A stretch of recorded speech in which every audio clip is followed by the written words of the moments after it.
The Sonic Project 06 run from SGDQ 2024 was a hit, and if you don't believe me, believe the $14,000+ it raised in its 26-minute runtime, raving reviews it received, and the 6-figure view count the VOD has. Despite not being completed, Sonic's greatest fan project still has more to offer in its current form, and this video explains why it has a place in Awesome Games Done Quick 2026, over a year and a half since its first appearance. I'm Stelman98, and this is my submission video for Sonic P06. Thank you so much for your consideration of this run. I've got some good stuff in store for you, so let's get started.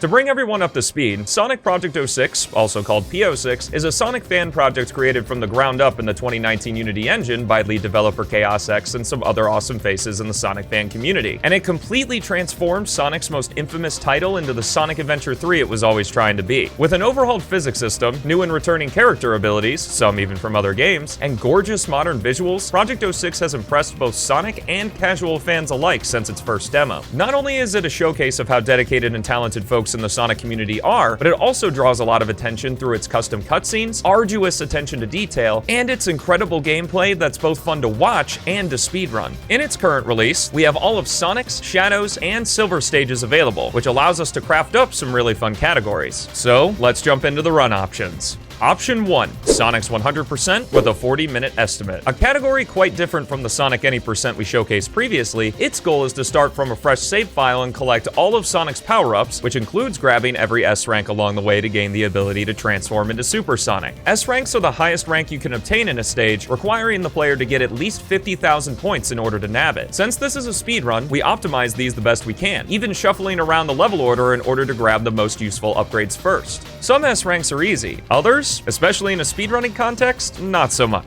That's what makes this category super fun to watch and to run, because we can collect points by defeating enemies, collecting rings, doing different tricks and stages. It all comes together in a really fast-paced category where you have to play really well or else you lose the S rank and have to play a stage all over again. So being mindful of your score and your ring count is just as important as going fast. Unfortunately, in the current release, Shadow and Silver's 100% categories aren't nearly as interesting as Sonic's. They just don't have as many power-ups to collect, and the score system's really unbalanced around their abilities that makes it really easy to get pretty much every S rank. So instead, to showcase them at their best, we have Option 2, All Stories Any % with an hour 20-minute estimate. This run plays through the entire game, starting in Silver's story, then Sonic's, then finally finishing with Shadow. The two non-blue hogs get some pretty sweet upgrades exclusive to P06 that are scarcely used in 100%, but used all over the place in any %. We also get to see how the game remixes the stages between the three stories, a la Sonic Adventure 1, to fit their gameplay styles better. Option 2 also showcases some new route changes in Sonic's Any %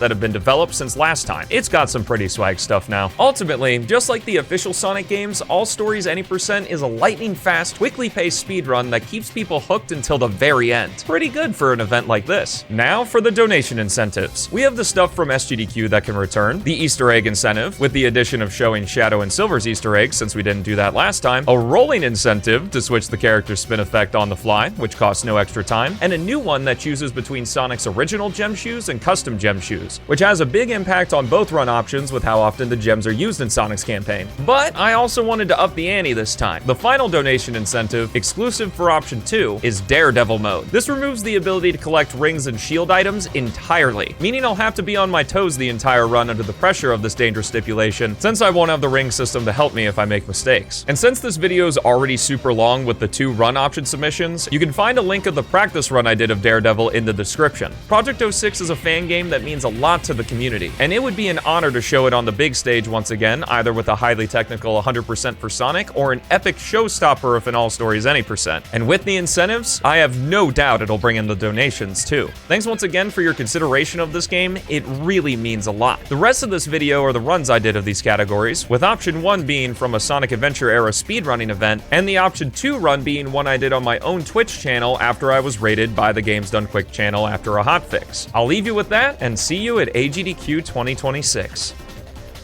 All that being said, let's go ahead and get started here. We're going to be jumping into Radical Train in 3, 2, 1, let's go. So, if you're brand new to Sonic's 100%, not even just P06, but Sonic's 100%, our objective is we have to collect every single gem in this run, which includes getting an S rank, hopefully, on the first try in every single stage of the game. We can play the stages in whatever order we want, and the gems are scattered around each of the different stages in Sonic's story. So we are going to be starting in Radical Terrain to grab one of the most useful gems in the run, the purple gem, and then we're going to be jumping a little bit later into Sonic's story into Tropical Jungle and Aquatic Base so we can get the blue gem.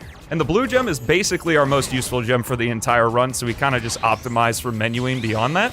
As you saw right there, I just grabbed the purple gem, and I also grabbed some speed shoes.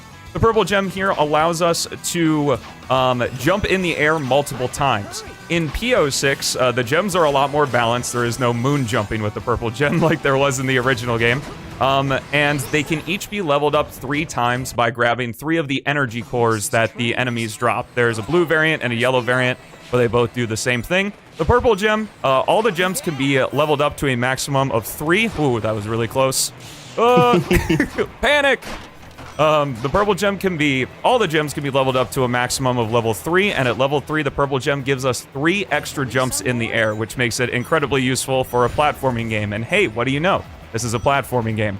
I think I said this a little bit earlier, but regardless, this is Project 06. This is a fan-made remake of Sonic 06 by lead developer ChaosX and a whole bunch of other awesome people in the Sonic fan community that seeks to recreate Sonic 06 and transform it into Sonic Adventure 3 it was always trying to be. Radical Terrain's He said the line! He said the thing! Radical Terrain's a pretty simple S rank. We're mainly going to be getting our S ranks through time bonus and ring bonus. Every ring we collect that we keep to the end of the stage gives us 100 extra points on the score, and time bonuses vary from stage to stage. Oh, right, the auto splitter is completely off, so I have to manually split. My goodness. Yeah, and also before you start the next stage, could you screen share on Discord? Oh yeah, you're right. Oh my goodness. Well, I've started the next stage. Good thing there's automation at the beginning. All right. Thank you. We got it. Yeah, I realized in the middle of Radical Terrain, I was like, oh, I'm watching the stream, not the screen share. I'm watching the live feed. Wait, hold on. What's going on here? You want to take over Tropical Jungle? Yeah, so in Tropical Jungle, usually you play as just Sonic, and he has the gem abilities if he has them unlocked, but in this one you play as Sonic and the Princess, so you got a really basic moveset with just like the slide, homing attack, and a shield you can put up to walk on water, and basically here it's going to be really similar to what you usually do in any percent, except you try to get a couple extra points, because in Project 06 the S ranks are based on points, like in Sonic Adventure 2, so you need at least 50,000 points at the end of each stage to get an S rank. Yep, that's something that's really nice, is that going into each of the stages, we don't have to remember a bunch of different numbers. It's literally just, we have to get 50,000 points somehow in each stage. Yeah. And like Philip said, is that for Tropical Jungle here, it's pretty similar to any percent. I just stopped and defeated a few extra enemies. Project 06, we're going to be seeing it a lot in Aquatic Base and talking about it more there, has a combo system implemented where as long as you stay in the air and keep performing actions like hitting dash panels, grabbing rings, defeating enemies, and things like that, the combo meter will continue to build and build, and it's pretty ridiculous. Aquatic Base is seemingly one of the hardest S ranks in the game, but even if you die at the final checkpoint, you can still get an S rank because the combo system is so ridiculous. So this will be S number 2. And because we were Sonic and the Princess, we didn't have a spin effect. So, for the next stage, what spin effect are we using? Good question. I vote adventure. Oh no, he's just like the chat. How terrible. SA2. All right, we'll take the this is the wrong stage. We'll take the chat over the commentator. Do Sonic Adventure 2. That's rude. Yeah, I know. I'm using a quick mod, just real quickly. I'm using a mod by Beats YT3 that allows me to change the spin effect on the fly without going to the menu, which is really nice for these marathon runs. Really appreciate it. So, Aquatic Base, like I was talking about at the end of Tropical Jungle, is basically a free S rank. No matter how much I mess it up, even if I die before we get to the last checkpoint, I can always bring it back. So, one of the best things to talk about in this is the combo system and how it works, which I'll leave to Philip. Yeah, so the combo system is a little similar to SA2. You essentially, if you can hit enemies without touching the ground, it'll fill up the combo, the invisible combo meter, and the higher that is, the more points you'll get. That's basically how it works. Other characters have different ways to defeat enemies, but for Sonic, it's usually using the bounce to keep the combo going.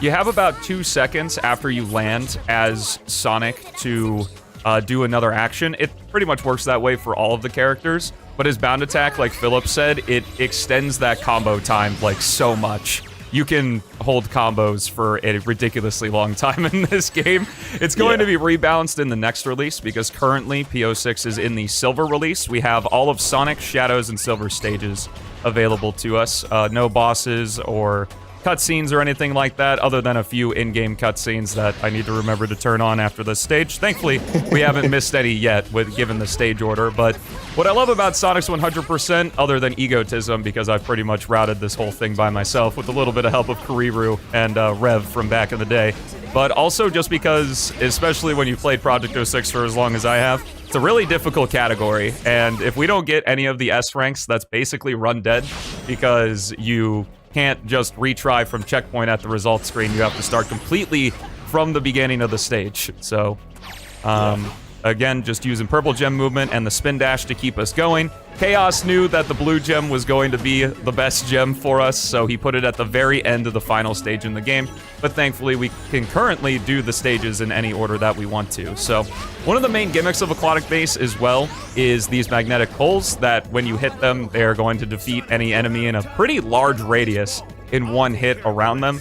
06 is notorious for having enemies with multiple health bars, but pretty much every single character in this game is able to melt the health bar no matter what. Even Knuckles here, despite not having to do any combat in any of his sections. The combat-focused character? Yeah, the combat-focused character doesn't get the combat. Wait, we're not playing as Shadow in this run. Oh, my bad. My bad. I forgot. That was last time. Yeah, that was last time. Finishing up Aquatic Base here, we are going to be grabbing this checkpoint, which is the second to last checkpoint. If you look in the top left, I currently have 41,000 points, and while we don't have a huge time bonus in Aquatic Base, the ring bonus is more going to make up for it as we grab the blue gem there. This one gives us a short boost that gets better and better as the levels increase. Each of the gems now properly use up the action gauge, which is the glowy meter that's like to the left of the little gem icon on the bottom right. And I'd worry about taking the hit here, but we actually have about 10,000 points over the S rank, so I don't have to worry about it all unless I fall into this pit. Didn't happen. And there we go. Huge. Aquatic Base is just insane. Yeah. Yeah, there's a lot of enemies at the end of the stage, so as Stelmo said, if you die, you can just combo your way to victory. Yeah, the last checkpoint is at the top of the final hallway, and you can just bound attack down the final hallway and defeat any enemy you see, and that'll just send you right, or get you right to 50,000 points. It's ridiculous. Yeah. Kingdom Valley here. I forgot to enable the cutscenes, but we're actually seeing Kingdom Valley twice, so I can re-enable them afterward here. The gem, unlike Aquatic Base, where the blue gem was at the very end of the stage, the gem we're going to be finding here is at the very beginning of the stage. So we're going to use the bound attack to take this rope higher up and grab the white gem here. Fun fact is these little pillars that are right here are actually unused objects from the original game that were added back into Project 06. There's a lot of stuff around there like that. But Kingdom Valley's pretty simple. We're going to be relying, instead of on enemy bonus, we're going to be relying extremely on the score bonus. The ring bonus. Yes, instead of relying on the enemy bonus, we're going to rely on the enemy bonus. No, we're going to rely on the ring bonus for this stage, especially because it's going to have our first mock speed section we're going to see in the run. And now we're switching over to Silver, which I'll throw over to Philip. Yeah, Silver is pretty simple in this particular run. You're only going to see him this once, but he has a teleport dash that goes a short distance, and he can hover, and he can pick things up and throw them around. That's basically Silver's gameplay here. Yeah, he is the character that is most tied to the action gauge. Literally every action other than his little Psycho Smash here that we just used to stun that enemy uses it up. So we have to be very careful as I perform this skip right here. Stagger my hovers, and there we go. Very Good easy. job. Yeah, the Silver sections are pretty scary because you gotta watch the action gauge. Yeah, if you fumble on the action gauge, it can be bad news bears. Yeah. So old. Into section 3 we go here. We're going to be seeing one of the most iconic skips, not once but twice in this run because we get to play Kingdom Valley twice. And in order to do that, I have to switch to the purple gem at the beginning here in order to defeat these enemies and level it up. Only the currently equipped gem will level up from the energy cores that the enemies receive. Also, different enemy types drop a different amount of energy cores, while most of them drop 1. Some can drop more than 1, so you can get all the way up to, like, level 3 on a gem from 2 enemies. It just depends on what type you defeat. And what we're going to do is skip this automation, break this tower, and we're going to blue gem jump over to this tower, hit the blue gem, switch to the purple gem, use 2 purple gem jumps, and castle skip Pog. Pog! Man, I guess Discord didn't like the Pog that much. Oh, It cut you off. Did it cut out? No. It cut off. So the white gem, we're basically not going to be seeing in the run. It only has a lot of use in aquatic base, and we've already played that stage, so yeah, kind of unfortunate. Now, even though I have the cutscenes off currently, we are going to be seeing this cutscene here no matter what, because it's tied to story progression, because obviously the door can't just open when Sonic defeats the enemies. But anyway, Silver's going to help us out here. Appreciate the thought, buddy. And we are going to go into the Mach Speed section. We got 115 rings now. And Mach Speed, Sonic controls way, way, way better than he did in the original game. We can properly speed him up and slow him down. The light dash allows us to go into a state called Mach 3, which has speed lines around Sonic that you can see right there. When Sonic is in this state, he can actually barrel through smaller objects and enemies, though bigger stuff still hurts him, so we have to be careful in other Mach Speed sections like Crisis City. But it looks absolutely beautiful in PO6, and I'm not even running the game at max settings right now. And as a little teaser, the graphics are going to look even better in the last release, which is going to contain, as far as I know right now, it's going to have all of the very hard stages, the Team Attack Amigo DLC, all of the boss fights, as well as the End of the World and Solaris boss fight, of course. 316 rings, 16,000 points, and the time bonus, the little bit that we get from this stage, will send us over that S rank easy peasy. Hopefully. Okay, yeah. Okay, by quite a bit, yeah. It's always the little, oh crap, at the very end there. All right, I'm going to remind myself to turn on the cutscenes, as well as I did scam the chat of a spin effect, so let me know what spin effect you guys want to see in the next stage. Okay, cutscenes on. Let's get going. And where are we going next? Wave Ocean. Yeah, it looks absolutely incredible. You can actually move after jumping. Yes, in Mach Speed sections, you can maintain your jump momentum.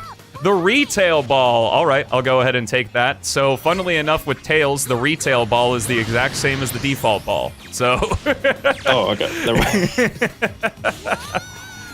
That's kind of funny. And this is the extra stage. Each of the 3 campaigns have an extra stage in which you play as like one of the side characters from the story in a shorter section. It's not full length, so why not play as Tails in Wave Ocean? A totally unique thing for this story. No, never done before. Never done, never been seen before. This is an original concept here. Yeah. Essentially with Tails here, we're emulating a B-17 bomber because his dummy ring bomb is easily spammable. And as you can see on the right side of your screen is the flight is actually tied to the action gauge. So when we defeat enemies and collect their energy cores, we can actually extend our flight time. It's my favorite mechanic in PO6. It's just so neat, an incredibly clever way to incorporate a flight meter. Yeah, it's really fun to just fly through the stage and bomb everything, and then be able to fly some more. Yeah, and things can get a bit confusing here because, of course, as we alluded to through our thick sarcasm, is that we actually play as Tails in this particular part of Wave Ocean more than once that we're going to be seeing in the next stage, and I'm doing commentary on it, so I remember to do it, is we can't get the S rank as quick as possible if I don't carpet bomb these enemies here at the very end of the stage. No enemy shall know peace here. Yeah, it's different in the full-length version of Wave Ocean, but for Tails' Wave Ocean, you have to get that. Gives us 10,000 extra points and allows us to very easily grab the S rank. Hopefully. Yeah. One fun fact is that in earlier versions of PO6, the extra stages actually had a 52,000 point requirement to get an S rank because that's what Chaos thought it was in the original game, but that is not the case and is thus been reduced back down to 50. Moving on into Wave Ocean proper. I do Wave Ocean and Wave Ocean back to back because I can just cancel out and re-enter Sonic's campaign menu. Sends me back to the top of the list. What spin effect do we want, guys? Grabbing the green gem here really quick, right at the beginning of the stage. Again, useful, just like the white gem, in Aquatic Base, but we've already played Aquatic Base, so we're not going to be seeing it in the run. Yeah, it's kind of unfortunate, but obviously the movement gems are going to be the most useful for the most movement heavy stages. And speaking of movement, you want to go over the double homing attack? Oh yeah, so... And Legacy. Yeah, I guess I can do that. Yeah. PO6 has a mechanic called the... I don't actually know what it's called, but it allows you to do another air action after you've done your secondary action. So Sonic's secondary action is the bound attack, and you can actually cancel that bound attack in the air with another homing attack, because usually after a bound attack you're able to homing attack again, but you can just skip the middleman and get a second homing attack, which is really useful. Hey look, it's Tails! Oh! We've never seen brand new gameplay. Let's go. Fun fact with Tails is that you can actually get more flight time if you mash the A button rather than just holding it. He doesn't get as high as quickly, but overall he will gain more height and go a further distance, which allows us to literally go from the beginning of his section to the end of his section. Nice thing too is that the shield has been reincorporated into PO6, unused in the original game, which is very useful for Mach speed sections with how quickly we're zooming through here. Yeah, pretty also similar useful to keep the ring bonus. Yeah, absolutely. We're actually going to be taking advantage of it once we get to Crisis City. Going to be grabbing an extra shield just to make the Mach speed section a little bit easier, because the cars that the Tornado carries can be a little unruly at times. But Wave Ocean, another simple S rank. I think, yeah, we talked about Tails' Wave Ocean as well. We just play the stage and get the S rank. Yeah, some stages are just like that. You just play the stage and the route will just naturally, the any percent route will just naturally bring you the S rank, and you missed the loop skip. I did miss the loop skip. I'm disappointed in you, not gonna lie. It's a recent change to where we are going to be not using Supersonic, even in the any percent of Wave Ocean, because if you're familiar with the any percent run, Mach Speed Supersonic, which is when you collect the Rainbow Gem, which is at the very end of this run, you're able to do it. But in our any percent, we allow you to have all the gems first. He's not fast enough. He's faster in the Mach Speed section, but it also takes 3.5 seconds to transform into him, and the time he saves doesn't offset that transformation time, which is pretty unfortunate, but I'm not used to doing the loop skip with a regular Sonic just yet. So anyway, moving on into Dusty Desert. This is our second and final Princess stage, and also our most major route deviation. When we get to the back half of this stage coming up really quickly here, normally we take a rainbow ring that sends us to a chain jump automation. Ooh, okay. But this time you drown in the sand. No! And Iblis was released, and everybody died. Well, in all of the stages to make a mistake in, this is probably the best one because it's the shortest in the story. And yeah, for sure. All right, guess we're taking the low route now. This is not part of the route deviation, by the way. This is just me playing that. Oh, but anyway, I guess I have more time to talk about it. Also, Speed Shoes re-implemented into some of Sonic stages specifically. I would love to see it in more stages in PO6 and different character stories, but only some of Sonic stages have the Speed Shoes. So normally after this Rainbow Ring, we'd hit that spring to the bottom left and take a chain jump automation to skip this tower, but that's not enough to get us the S rank. We'd only get a B rank from doing that. So what we're gonna do instead is we're going to homing attack this little somewhat shortcut chain here. It's going to build up our combo and also give us a ton of rings, and then we can bop these enemies at the top. Unfortunately, I landed on the boxes, which ended my combo, but we're still going to get an S rank, no problem here, as we have over 100 rings, 12,000 points, and the time bonus is going to carry us the rest of the way. All right, bye-bye, Princess. Yeah, bye-bye, Princess. Never see you again, and let's go ahead and get that next spin effect as well. Yes, very artsy. I hope you guys are enjoying the run so far, and I hope, if you can, have the chance to pick up PO6 yourself. We have a speedrunning Discord. This game is absolutely free to play because it's a fan game. So, great speed game to get started with. It's incredibly generous. And if you want to download it, just type in Project 06 Silver Release. Make sure you are on ChaosX's YouTube channel, because if you don't download it from there, you're going to get scammed or a virus or something like that. And yeah, so White Acropolis. What kind of stage is this, Philip? This is a stage that you struggle on. That's all I know. It's true. A deceptively difficult S rank. Not difficult to obtain the S rank, but difficult to obtain it quickly.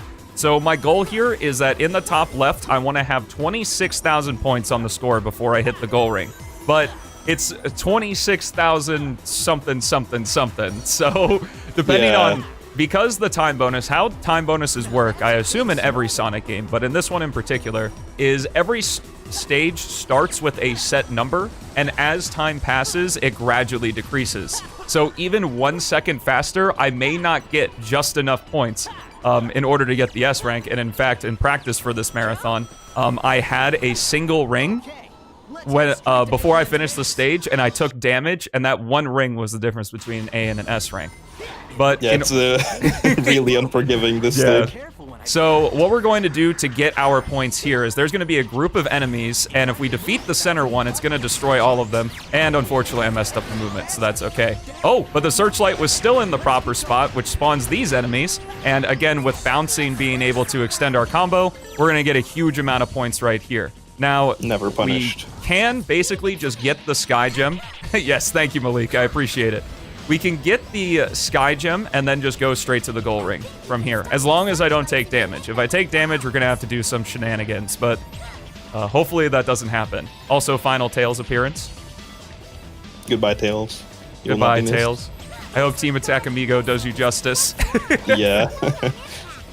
It's, speaking of the final release, the 100% run is going to look very different because of the addition of the silver medals, which will be a part of the run. So it's not going to look the same in like however many years. Yeah, however long it takes to get to the last release. But yeah, what Philip was talking about, if you're not familiar, 06 has these silver medals, which, if you know about the red rings in like later Sonic games, they're basically the red rings before red rings. There will be 10 of them in each major stage. So yeah. Which is... Yeah, it's hopefully going to spice up some of the more boring 100% categories, like Shadows. Because right now it's more like any percent with a little spice. Yeah. That's why Sonic's is probably the best 100% run, because he just has so many upgrades. Silver has 3 upgrades he can find, but of course, because we're playing on a new save file, we don't have them for his section of Kingdom Valley. And we don't play as Shadow at all. But we see him right here. Shadow! Shadow, oh my god, hi! Oh, he's gone. Now, I've probably said this for a few stages at this point, but Crisis City is actually the easiest S rank in the entire game. As long as I don't take damage, we get it.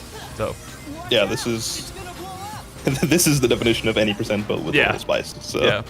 It's pretty chill. Additionally, too, just like Aquatic Base, because the time bonus is so high in this stage, we can actually take damage in the Mach Speed section and then still get the S rank. Because thankfully, the original 06 was like this as well. Oh, real quickly, let's get the 360! Whoo!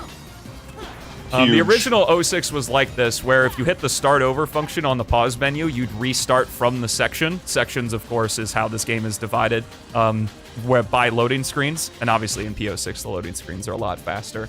They vary depending on machine, but it's very rare your machine is not good enough to make them at least faster than the original game. Yeah. But, yeah, so in the Mach Speed section, we can straight up just get enough rings to get enough ring bonus. It's kind of interesting. I definitely say that the score system is very imbalanced and a lot more heavily skewed toward the ring and enemy score than it is the actual time bonus. While it does help, at least in a speedrunning sense, I do know that it's going to be rebalanced in later releases, however many more there are. With how many times the last release may need to be patched. Right here, we grabbed our yellow gem. I don't think I explained what the sky gem did. Think of it like an ender pearl from Minecraft, except you actually take the travel. So, like, Sonic will throw the sky gem, and wherever it lands, he'll be pulled to its landing point. And that can be very useful, even though we grab it super late in this run. It can be pretty useful at other points to save yourself, because you can also throw it when Sonic is right next to a wall. You can throw it in the air, and he essentially gets another jump, which is really good, and it can really save your bacon if you need it to. What I did is, you don't normally get this shield that I currently have equipped, because it doesn't really matter in the any percent, because it doesn't matter what rank you get, and you're, if you play it well, you're normally supersonic in the Mach Speed section anyway. Yeah. I shouldn't have hesitated. I probably could have made it, but whatever. Unfortunately, we lose our shield, so my entire explanation is moot, but that's what I was trying to do right there. So this will be a good showcase if I can put my money where my mouth is and show that you actually still can get the S rank, even in the Mach Speed, just the Mach Speed section here. Section 3 is like the hardest part of Sonic's run, so... The reason I like having the shield here is that it's incredibly dangerous, because while Sonic can barrel through things from the front, if something hits him from behind, that's not so much the case. And the tornado is constantly flinging out things in a somewhat reasonable pattern, but it can still be pretty random, like that truck that almost hit me and flew off to the right.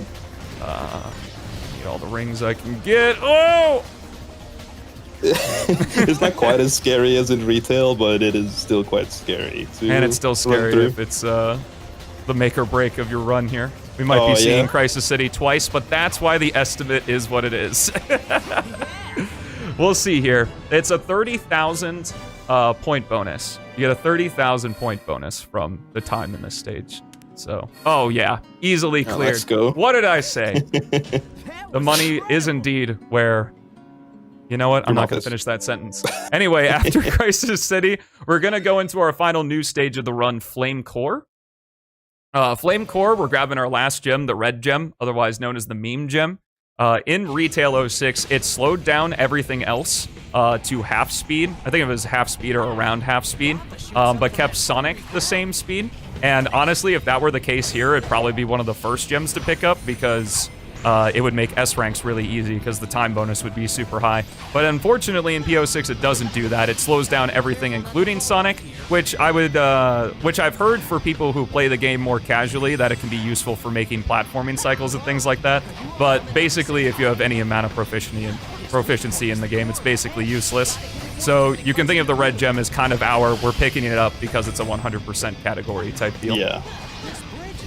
And other than that, Flame Core, this is my favorite stage in the entire game. We really quickly picked up the red gem at the very beginning of the stage, and we're basically just doing any percent. I will probably use the yellow gem near the end if I lose this particular shield. The yellow gem, to explain what it does, it emits the lightning shield. Doesn't give you a double jump, but it does draw in rings. In PO6, it was updated, though, to where it slowly drains the action gauge, and when you take damage from a damage source, instead of losing rings, it uses up the action gauge. And you can increase its resiliency by increasing its level. And when the yellow gem's at level 3, it's actually incredibly useful for grabbing S ranks because it can just sustain so much damage. Okay, lost the shield right there. Tubes that are kind of what you want the yellow gem for, because they have the fire that can easily hit you. Yeah. As you saw there. Yeah, exactly. Red Gem is great for slowing down the music and making a slowed OST. Yeah, I guess it is, isn't it? Yeah, I guess it is, though. I guess you know a lot about that, wouldn't you? Hey, look, it's Knuckles. Anyway. Oh, the combat. Yeah, the combat-focused character. Get ready to see some really cool combat with our favorite combat character. He's got all sorts of different punch combos. You can do 3 different finishers with him that have different uses. You can also glide into enemies if you want. He's also got the pile driver from Sonic Adventure 2 that was updated to emit a shockwave when... oh, okay. That was it. Yeah, goodbye, combat. Goodbye, combat. Okay, thankfully I didn't... that was actually really dangerous because if you hit the lava on its side, it actually will... I'm a bit worried about the S rank here, that's why I'm stuttering. Anyway, if you hit the lava on the side where it's more of a waterfall, it'll actually lose all of your rings. But if you stand on it from up top, it only just drains rings a little bit at a time. So we actually got very, very lucky there. And using the yellow gem just to be safe down that final tube. That should be the S rank with 114 rings, but who knows?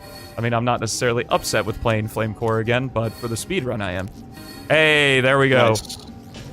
So what we should see now with the gold medal cutscene is it should say that the rainbow gem has appeared in Kingdom Valley. It did. Let's go. Got all the S ranks on the first try, too.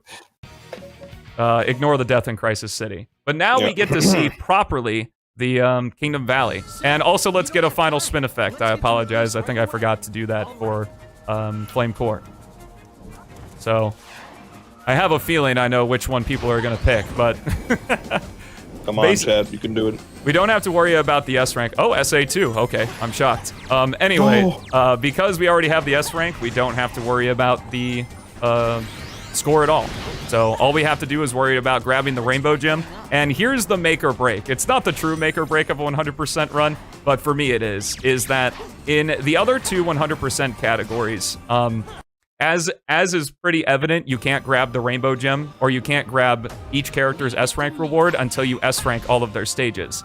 Silver's S rank reward and Shadow's S rank reward are at the very end of the stages that you pick them up in, so you can't actually use them in the 100% run. They literally are just something you collect. However, the rainbow gem we actually can use because we have to do the Mach Speed section with him. So obviously, the biggest and flashiest thing we can do, especially since we've already seen Kingdom Valley Mach Speed in this story, is be able to use Supersonic for it. So it's a little dangerous, but I am going to attempt to do what I normally do for it here. But we might lose all of our rings. But yeah, that would be tragic. It would be tragic, but here's the hoping it's not the case. Basically, what we're going to do is the rainbow gem is hiding in one of the towers here in Section 3 of Kingdom Valley. And what we can do is use the blue gem, and there's some really interesting... I mean, it's not like bad collision or anything, but you can see these little lips right here. I'll just showcase it real quick because we got time. Sonic kind of gets angled, and we can use the blue gem in order to fly up. And that's what we are going to try to do after we collect the rainbow gem.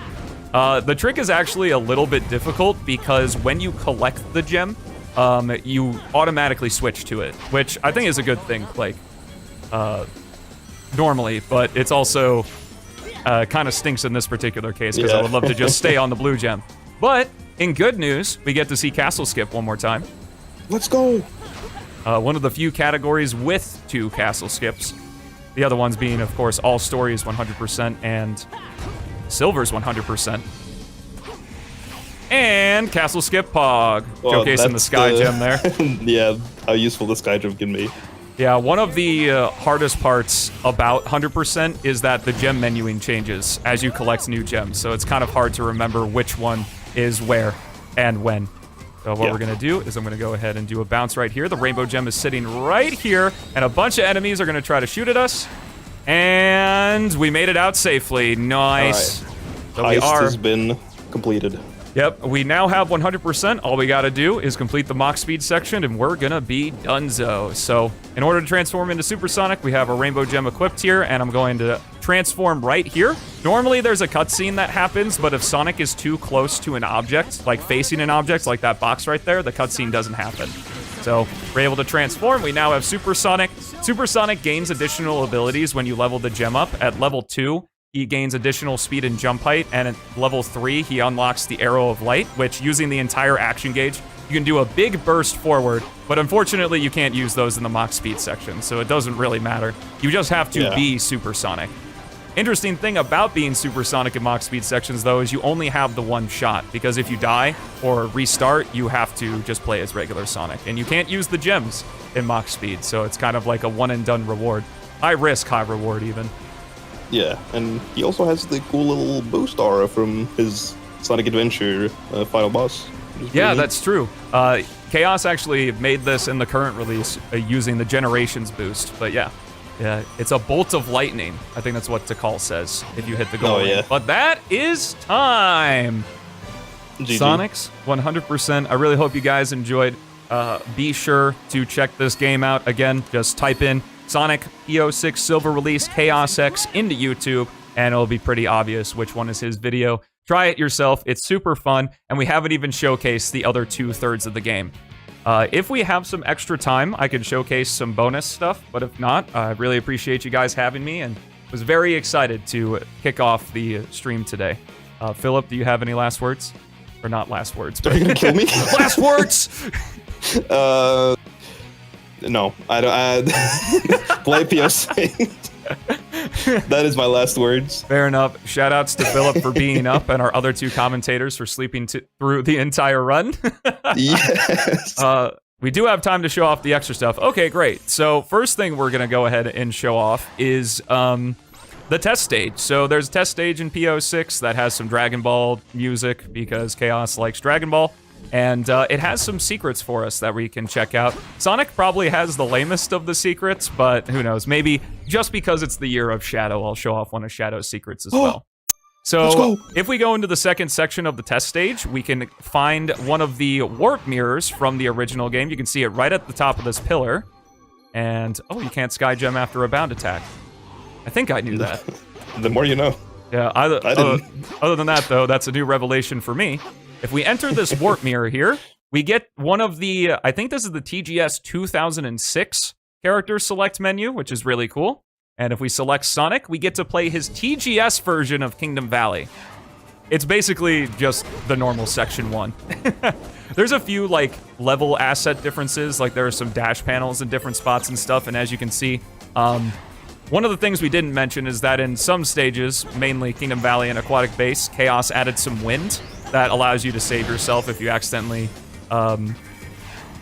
don't make your jump or whatever, and there's normally one underneath that rope, but that didn't happen here. And there you can see some different dash panels, but for Sonic himself, it's basically just his Section 1 once again. Yeah. Silver and Shadow have more exciting ones, but this is Sonic's 100%, so we're not going to be seeing them. Also, fun fact, for whatever reason, the ring bonus only gives you 10 points for every ring instead of 100 points for every ring.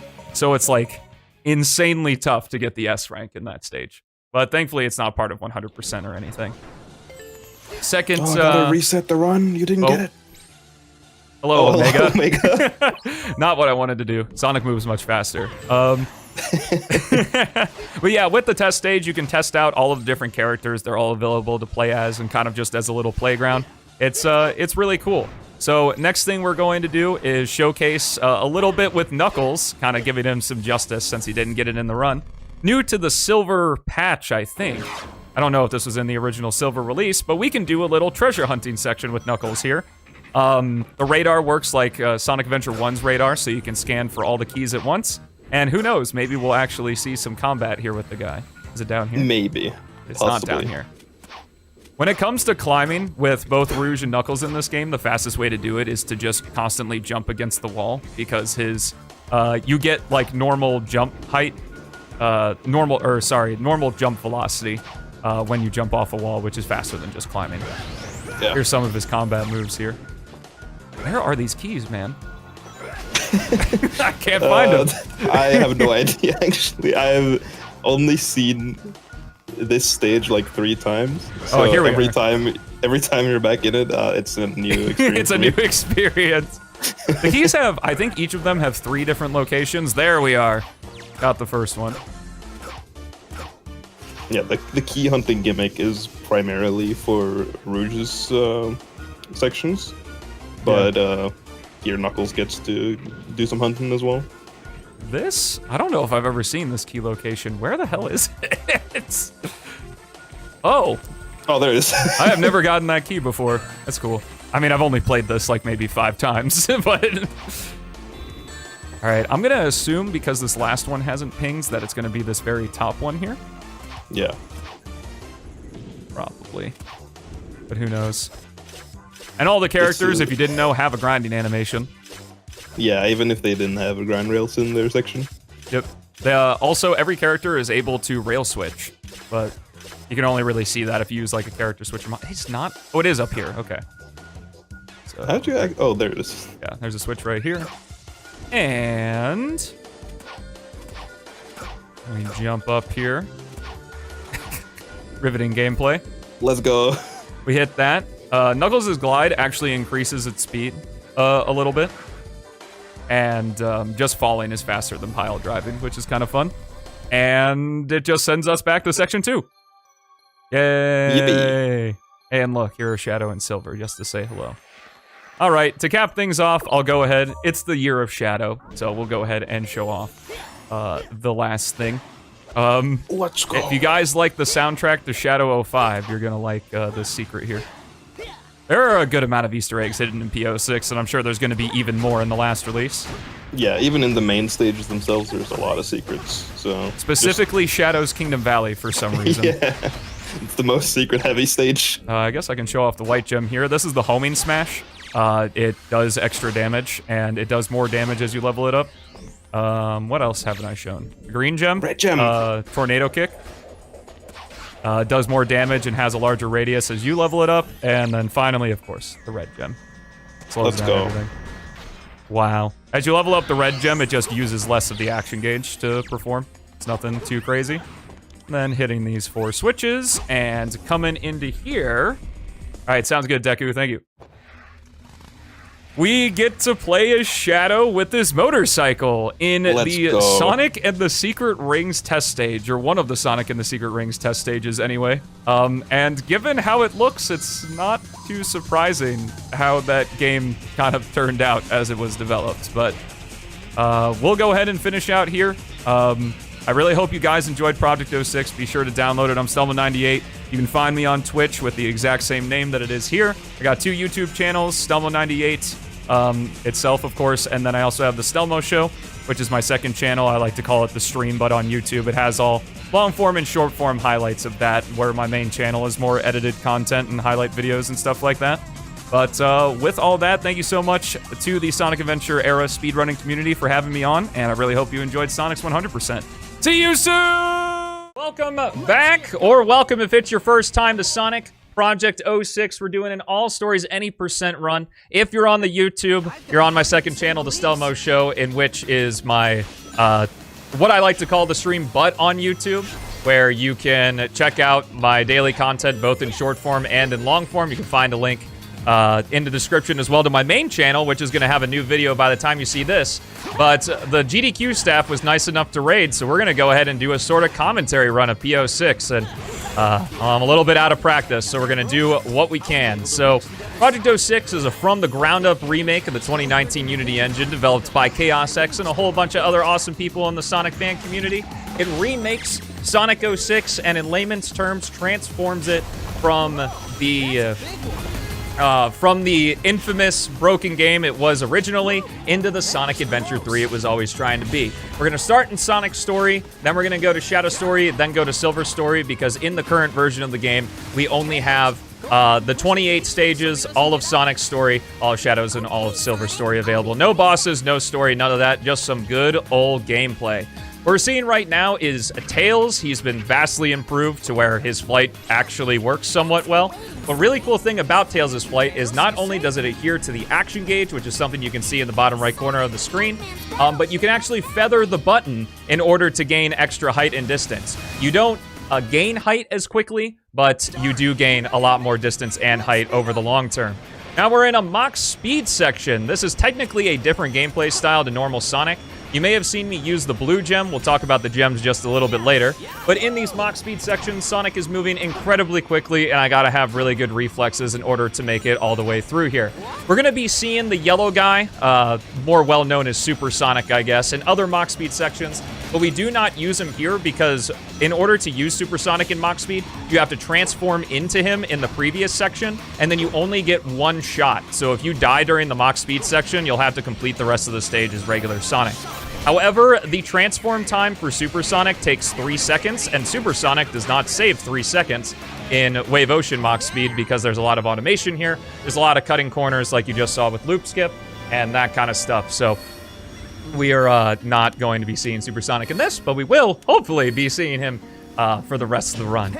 But that's not it with the gameplay styles. We are going to be moving on into the next stage in the story, Dusty Desert. And Dusty Desert features Sonic carrying Princess Elise. So, unfortunately, while we have a lot of really cool moves, updated moves, and much better physics, and those better physics do translate over to the Sonic and Elise gameplay style, thankfully, we have a significantly nerfed moveset. So the main movement I'm going to be doing here is a light dash into a slide. The slide carries the momentum of whatever Sonic was doing before he did the slide. Light dash is our fastest form of horizontal movement, and for whatever reason, even though in the original game Sonic received the slide through the anti-gravity chip upgrade, it does apply gravity, so if you're going down slopes, you'll slide faster. If you're going up slopes, you'll move slower. And if you're on the straight and narrow path like we are right here, we're just going to maintain that speed from our light dash. Sonic and Elise also has a shield, which allows you to walk on quicksand. It can damage enemies, do all that kind of stuff as well. We got 16 and a half seconds of a load screen between each level, and I don't have any other commentators, so I'm going to find fun ways to stall out as we go through to the next stage. But anyway, our third stage, something that we really like to do here on the Stelmo Show is, anyway, chat, we are in White Acropolis. Get your cat gems, cat jams, cat jams, and Stelmo jams out. In addition, exclamation mark, jam and jam in the chat. Good night, bots, party along with us, and let's rave. Let's show the GDQ people how we rave around here. So, you're seeing the fourth of the 4 gameplay styles for Sonic the Hedgehog here. Can you tell that when they were making the original game that they kind of had a lot they had to do? But anyway, this is Sonic on the snowboard, and we're in White Acropolis. You know, we've never seen Sonic snowboard down icy slopes before. Definitely not 2 times prior to this game. But anyway, a nice addition to the snowboard, in addition to not having to hold up on the control stick. In the original Retail 06, you had to hold up on the control stick in order to have Sonic move forward at all. But here, he actually has, you know, more, I don't want to say realistic, but more Sonic-like physics to where I don't have to hold the control stick forward every time to have Sonic move forward. What I'm doing is the kick dash. It's this little kick that kind of works like the spam dash. The spam dash returns in this game. It's just the spin dash, but I'm able to mash X to continue to keep my top speed. But we don't really need to do that as much in this game because we have the blue gem. So Sonic has 8 different gems that he can utilize, all of which give him an additional ability. Blue gem is definitely the most useful we're going to be seeing throughout the run, where we can activate it. It basically gives us an on-demand dash panel, and kind of like the slide with Sonic and Princess Elise, Sonic on his own can do a spin kick, and if you do a blue gem and then 2 spin kicks while you're grounded, you will refill enough of the action gauge, which again is that bar in the bottom right, kind of serves as P06's magic system. The action gauge will refill naturally after about 2 seconds after you use it, and the spin kicks maintain our speed. So we're literally able to use the blue gem, do 2 spin kicks, and then our action gauge refills up once again, and we can just infinitely do blue gem spin kicks just like that. It's Sonic's main form of movement when you're not using other gems or things like that.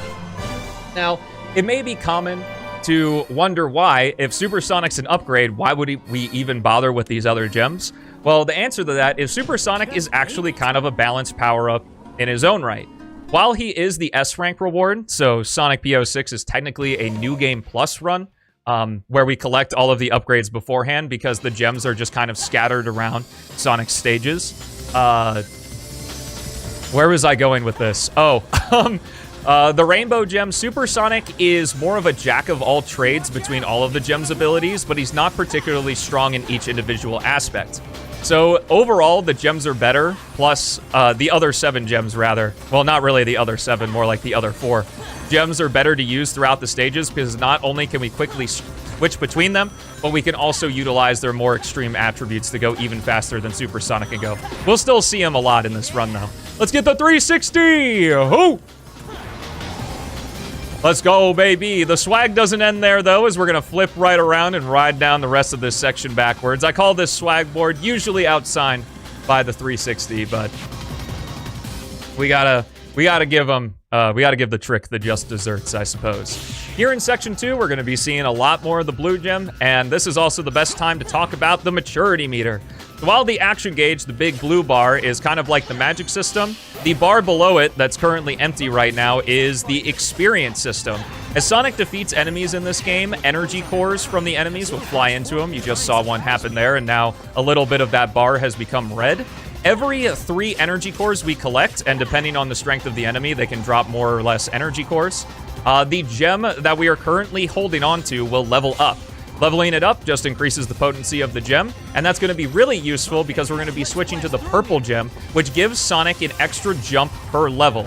So what I'm going to do is defeat these 3 enemies, blue gem away from their energy cores, switch to the purple gem, and as the cores fly into Sonic, it's going to level up my purple gem, give me 2 jumps, and I'm able to bypass some of the level design there. And now we get to head into Crisis City, Section 3 Sonic, which is definitely what I think of when I think of high-speed platforming. The flow here is absolutely incredible, and the blue gem jumps are awesome, combined with the amazing music that, of all the things PO6 changes, it did not change the music at all. It is still absolutely fantastic. And now, we're going to be switching to the Rainbow Gem and utilizing Supersonic in Mach Speed. Supersonic is really useful in Mach Speed, not only because he's invincible, but he's actually 10 units of speed faster. And since Crisis City, unlike Wave Ocean's Mach Speed section, is literally a straight line with a bunch of debris just randomly thrown at you, it's way easier to do this section with Supersonic. I almost messed up there. For half a second, I had Mirror Mode, which is a mod for this game that obviously mirrors the entire stage. I had Mirror Mode brain for a second there, and I tried to move. Instead of avoiding the object, I accidentally ran into it. But anyway, even though Supersonic is incredibly fast, what we want to do is continue to Light Dash because it's still our fastest form of movement. And it's nice because it just kind of puts us on a straight path, so we don't have to think too much about our particular positioning in these Mach Speed sections. Additionally, as you can see, Chaos gave Supersonic the lightning aura from Sonic Adventure. So that's a cool little callback there. There's a lot of little callbacks you're going to see later on in Shadow and Silver Story specifically. You can see it in Sonic Story, but it's not quite as noticeable because it's only in White Acropolis, and the camera never really pans up for the sky, to the sky, but the moon is actually blown in half here. So that's pretty cool. Moving on now into my favorite stage in the entire game, Sonic's Flame Core. A lot of blue gem movement. We're going to be seeing some cool stuff with the blue gems functionality at level 3. Like I said, it's kind of an on-demand dash panel, but as you level up the blue gem, it sort of turns into more of a boost that you would be familiar with if you played the more recent Sonic games. Now, I say more recent. Sonic's had the boost formula since 2008. But while it's still segmented, it's not like we can hold down the button in order to just, like, continually boost with Sonic. We do gain this little shield that blocks us from damage. This lava normally lets us sink, but with level 3 blue gem, we can actually bypass the sinking properties while we still take damage and just, like, do a jump off of that, which is really cool. That lava river movement is my favorite movement in the entire game. It's incredibly fun. I'm going to try it again here, actually. This is something I need to do more of. It's just a little optimization I thought of like a couple days ago. And now we're going to head into Section 2. So Section 2, we're going to be seeing a new Amigo Knuckles, but not quite yet. We're going to do a bound attack up to the rail here. Grab this invincibility. As you saw in Dusty Desert and in this stage as well, some of Sonic's stages specifically, it's only for Sonic for whatever reason, have a Speed Shoes capsule. But it turns out that the Speed Shoes capsule is just so far away at the beginning of this section compared to where we need to go that just going over with the blue gem and grabbing the invincibility, or I guess homing attacking the rail and then grabbing the invincibility is actually faster. Knuckles here is a great character. He can glide, and he can jump. He also has the drill drive working how it worked in Adventure 2, and a whole bunch of other really cool stuff because he's the combat-focused character of the game. And yeah, that's Knuckles, the combat-focused character as he glides through 5 orbs to light the way for Sonic. Despite Sonic actually being able to hit those orbs on his own. All of the characters are coded to be able to hit those orbs with some attack that they have. But yeah, switch to Knuckles, I guess, for gameplay variety's sake, I suppose. But there we go, taking some damage in the final tube. Thankfully not too big of an issue. And we're going to finish up Flame Core. Let me know, guys, especially if this is your first time. You liking the run so far? Let me know. You can type 1, give a thumbs up, tell me I smell. Doesn't matter. Let me know if you're liking what you hear or not. Moving on into Radical Terrain here. We're going to be using a lot more of the blue gem, and we're actually going to be using the purple gem as well. We used a little bit of the purple gem at the end of Flame Core, but it wasn't really too significant. Right here, we're going to defeat these 3 enemies, and then the energy cores are going to chase us, and then right after we finish this automation, we're going to slow down just enough to where it's going to give us those 2 jumps that we can jump right over to here to this crane, and then we get a goofy little slope jump off that crane with the blue gem, switch back to the purple gem, and then we're going to hit this switch. We're going to be switching to the Sky Gem, which is kind of like a grappling hook, but for whatever reason, if you throw it in the air right against a vertical wall, Sonic just basically gains a double jump. It's very nice. Has its own use outside of the purple gem. In fact, you can actually use all 3 jumps of the purple gem into a Sky Gem to just gain an obscene amount of height with Sonic. It's pretty awesome. But we're going to transform into Super Sonic here, hit this final lever, and then head into our penultimate Mach Speed section. There's only one more to go after this one. So we're going to have to say goodbye to Yellow Guy after that, but relish in it while you can. And there's not much to say in this Mach Speed section. After that short little section of platforming, it kind of just becomes a straight line. We're Super Sonic, we're invincible, so we don't have to worry about these exploding train cars. The only thing we have to worry about is the collision is a little bit goofy on the other side of this bridge. Sometimes Sonic can get stuck, so I just do a little jump right there. And to watch this game, everything looks backwards. Let's go. Well, unfortunately, mirror mode is the backwards part. This is just normal PO6. Just ate it. Alrighty, moving on into our second and final. Oh, excuse me. Moving on into our second and final princess stage. This is Tropical Jungle. The worst part about Tropical Jungle and Dusty Desert is that they are incredibly open stages with really cool alternate routes between them, meaningful pathways that really, like, make you think about how you want to interweave the paths. That's one of the things I love about Sonic in 3D the most, is getting levels like this, where it's not only about taking the fastest path, it's also utilizing the 3D space to be able to interweave between paths. And we're going to be seeing that a lot at the beginning of Sonic's Kingdom Valley, which is his next stage. Probably the most iconic one from this game. That unfortunately he stole from Shadow Generations, but whatever. Unfortunately, though, for Dusty Desert and Tropical Jungle, you are Sonic and the Princess, so you don't get access to all of Sonic's really cool moves as you do these stages. Section 1 of Tropical Jungle here is nothing too special. There are some really good alternate paths, and this stage was actually one of the first ones worked on alongside Kingdom Valley. So you could definitely see a lot of love and care was put into it, and also just the graphical improvement from PO6 as well, because Chaos, you know, took all the original assets of the game, and along with the work of Beats, updated everything to look really nice and also gave it better lighting and shaders and all that good stuff. But as we jump into Section 2, we are going to be seeing some of that multiple pathway hijinks. We're going to start on the bottom route here and use the shield to glide over this water. Then we're going to come to the middle route of this rail, jump off of it, back to the bottom route, and then the coolest part of this is we're going to light dash slide all the way to the end of the top route and take these springs up to this rail and then hit the goal ring.